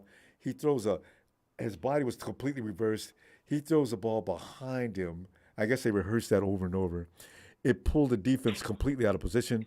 Receiver runs over into that slot. Tua just tilts back to him with a backhanded flip. As you know, okay, Mahomes has a lot of trick gadget plays, but that may have actually trumped Mahomes out their juice. Wow. Well, it's already confusing as it is dealing with somebody who's a left-handed quarterback. It's like, well, what is he doing? Oh, that's right. Yeah, that's right, huh? But you saw Mahomes actually threw a pass to his offensive lineman, didn't you? Yeah. That big moose ran across the line with no problem. Yeah. Anyways, Ron, I don't know what to talk about. I just called and I just happened to see you still on. It's nothing but fun, JJ. I'm glad you got in here. And hey, JJ, post up right away as soon as you get off. And I guarantee, my problem is I don't go back and I see your notification. And if I don't go back to it within 3 hours, I forget about it. So, You hate me, Ronbo. It's all right. Just admit it. It is not. I cannot do that to you. All right. Racist. No, I'm just kidding. JJ, I'm guaranteed today is it. JJ, I'm gonna go. Kidding, I'm kidding. It don't matter, man. No, it matters to me. I can't keep lying to you. You know. What? Wow. Lie to show, not me. I gotta be honest. Show never gives me a chance. I always go to show. I like to get him on Twitch. Show, and we talk about some things we can't repeat here. But yeah, word gets out. Man, we would get torn up on Twitter. JJ, I'll see you on Thursday. All right, bud. Enjoy your pizza. Bam. You know, the Ninja Turtles ain't got nothing on me. You're right. All right. All right. I knew it. All right, bye. Later. Later. You like JJ? Okay. And Terradome. Yes. Come on in, T. Hey, man. How you doing tonight, Ronbo? What's going on, I'm doing great. I saw you with that graphic about both of them came in, both of them from Iowa, and talking about Brock and what's his name from the Rams? Kurt Warner. Kurt Warner, Iowa. yes. Both came in after a number 10 quarterback. That's pretty ironic. Yeah, and both wear number 13. And yes, what are the odds? And if it goes according to plan, yes, and that is the plan. There should be a Super Bowl waiting on us, Ronbo. You know how I feel about one Brock Purdy. Real quick, man, they went what's called zero thunder blitz against him, man. They set a record. Wink Martindale, a really, really great defensive mind, set a record. 85% of dropbacks were blitzes. He went zero thunder. He went rain and snow and everything else. And Brock Purdy still went 67%. I knew he could do it. I knew he could do it because when I first saw him against Miami after they had cracked the foot of Jimmy G, they did the same that thing. is what Boyer dialed up for him. They went zero thunder, zero rain against this kid. It was everybody up in Miami. I hope everybody realizes, because I had a few naysayers say Miami really won't nothing. You see what the heck they did this weekend, right? It was a lot of 49ers picking Miami last week. It was week 13. As Deion Sanders would say, I kept the receipt. I know who you are. A lot of content creators saying, oh man, yeah, Miami, man, they got Tariq Hill, they got Waddle. We probably lose this one. I know who you are, and you know who you are. Miami wasn't no slouch on defense. They came with Phillips, who I loved out of the U. They had Chubb on one side. They had Wilkerson, Big Daddy Wilkerson. That wasn't no little punkified defense out there. They've improved. And Brock Purdy, you know what he went? You know what he went against the blitz? 67%. He was staring it down from day one. I knew I had my man right there. I knew it was right there. They would tell you we need a bigger sample size. Hey, Brock, Ronbo, look, let me tell you, it went like this, man. Do you know Jerry West ain't look at Kobe Bryant number 20 minutes and say, shut this workout down right now? And they said, what's wrong, Jerry? What's going on? What, you don't like the kid? He said, no, that's the best damn ball player I done seen in 40 years. Get him to Los Angeles. I ain't got to look long. What was that big center they had that year to trade it for him? Vlade Divac. Vlade Divac. And Divac was mad as hell. We said, Divac's he said, I got to get him. I got to Best get him. move. That's the best damn ball player I done seen in 40 years. This guy is different. And maybe I don't see it yet, but I know what I'm looking at because I'm the logo. All right. Yeah, I was doing my scouting on the. Yeah. Go ahead. No, and Brock I was Purdy. doing my scouting. Go ahead. No, I'm listening. I was just saying, Brian, you mentioned, because I was making a comparison between Brock Purdy and the Kobe Bryant pickup. I've seen enough, and I don't need to see anything else. I give you Vlade Divac right now. So, yeah. For a cheerleader and a bucket of popcorn, and I'm getting ready to win some championships here with this young man, and I'm going to get another one from over there in Miami. From over there in Orlando named Shaquille O'Neal, and we get ready to tear this league up. And that was dominance from, and I'm sorry for all you Boston fans or all you Golden State fans and everything else. Man, I've been a Laker since Magic Johnson was wearing the grape smugglers back in the day, the coochie cutters. Showtime. That's my team. Showtime was it for me. You know, I was 11 years old. I saw the man play 5 positions. Shaquille O'Neal. Yes, sir. What was the small forward's name? We had Rick Fox out there. We had Big Game James back in the day. We had Byron Scott back in the day. We had It's actually let me get a shameless plug, man. Winning Time on HBO. Winning Time goes back to those 81 and 84 Los Angeles Lakers, man. It's really, really well done. If y'all get on HBO Max or I think it's just called Max, check out Winning Time. The guys playing the dude playing Magic Johnson just looked just like him, exactly like him. Hey, and one name, did you mention that one name that everybody forgets about? They call him Cornbread. Who am I talking about? Cornbread Maxwell. What's up? Keith Wilkes.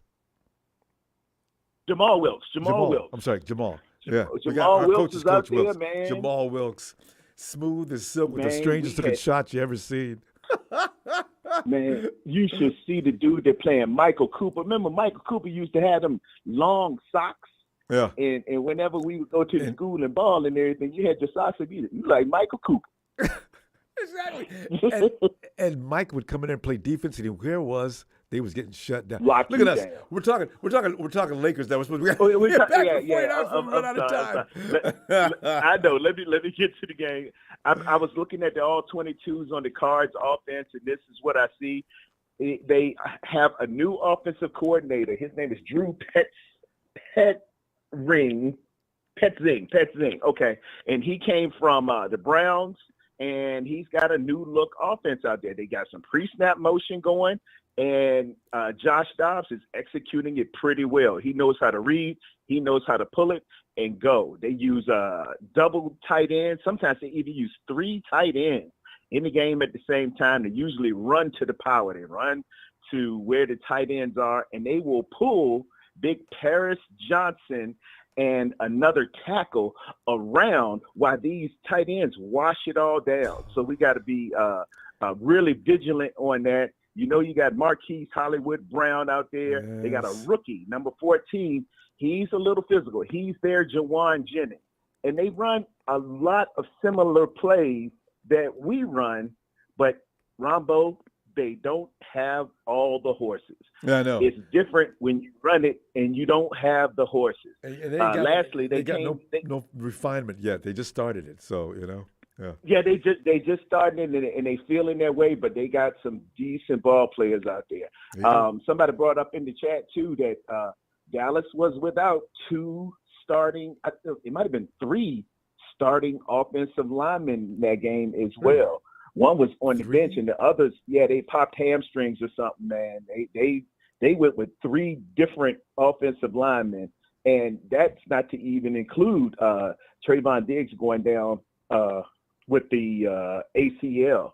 So they were a little bit. They had one hand tied behind their back. I got to admit, because I look at it from our aspect. From our aspect, if Trent Williams went down, if Banks went down. If Burford went down, and we had to put in our backups. Yeah, we went through that though the year before last. Remember, Trent Williams was on the sideline watching against the Rams. Trent Williams should have been against the sideline. We played NFCCG. He was dragging that leg around the whole time. Banks was. I know, high ankle sprain, man. That's a hurting thing. I still got it 38-17. 38-17, that's my call on it. Is that right? Yeah, Terry, put him down 38-17 on his score coming up. Terry, we got to go, though, fam. I always appreciate it. All right, my brother. Yeah, that's fun. I always appreciate by the way, you, man. and I got called out. When I called Silky Cornbread, there was a movie out. He's Cornbread. I still remember that movie. It's called Cornbread. It's called Cornbread, Earl and Me. Yes, that was the movie. A very young Lawrence Fishburne. He was Larry Fishburne at that time. And if anybody gets a chance, check out Cornbread, Earl and Me. Yeah, that's dope. That was what I was talking about, Dolomite. I know Cornbread Maxwell's over in Boston, a team I've hated with a vengeance for a long time. Yeah, but Jamal Wilkes was in Cornbread, Earl and Me, and they shot Cornbread because the garbage truck was out, and the police was chasing a suspect, and they shot the wrong guy. It was a sad movie. Yeah. Man, your memory on that movie is sharp. That movie was way back. Thank you so much. Hey, look, real quick, Ronbo. When I was in Pittsburgh, I said Pittsburgh had the first great basketball movie. And my wife said, "What is that?" I said, The Fish That Saved Pittsburgh, featuring Dr. J. There's so many movies. You know, we got some of the greatest sports movies, and it's not Michael Jordan's movie. That was okay. The animation with Bugs Bunny and that was okay. But I got to go either Remember the Titans or Hoosiers. Yes, was the best of the best for me. Field of Dreams is great too. I was gonna say Field of Dreams. I really love. If you build it, they'll come. I didn't know where they were going with that movie. All of a sudden, it had a spiritual. Had James Earl Jones. You know, it was dope, man. That was. And what's his name carried? I mean, what's his name carried that movie like he used to do all the time? But it was really intense. Kevin Costner. Yeah. Man, Costner's a bad dude, man. Sister's crazy about Kevin. Ever since The Bodyguard, Sister's crazy about some Kevin Costner. Oh, yeah. Costner used to carry every movie, even if the storyline wasn't that good. Costner actually really is a baseball player, though. So, you know, that's why he did those movies so well. Hey, Jared, look at us. We're doing it again. We got to go, fam. Let me see. I'll see you Thursday. Man, I love you. We can kick it all night. You know how I go. All right, brother. Easily. All right, fam. Have a great night, Terradome. Appreciate you, fam. You can catch Terradome. He's got his own station, Tarre. Just type that in. You'll see it on YouTube. His name will flash up and jump on in. Terradome is entertainment. All right, fam.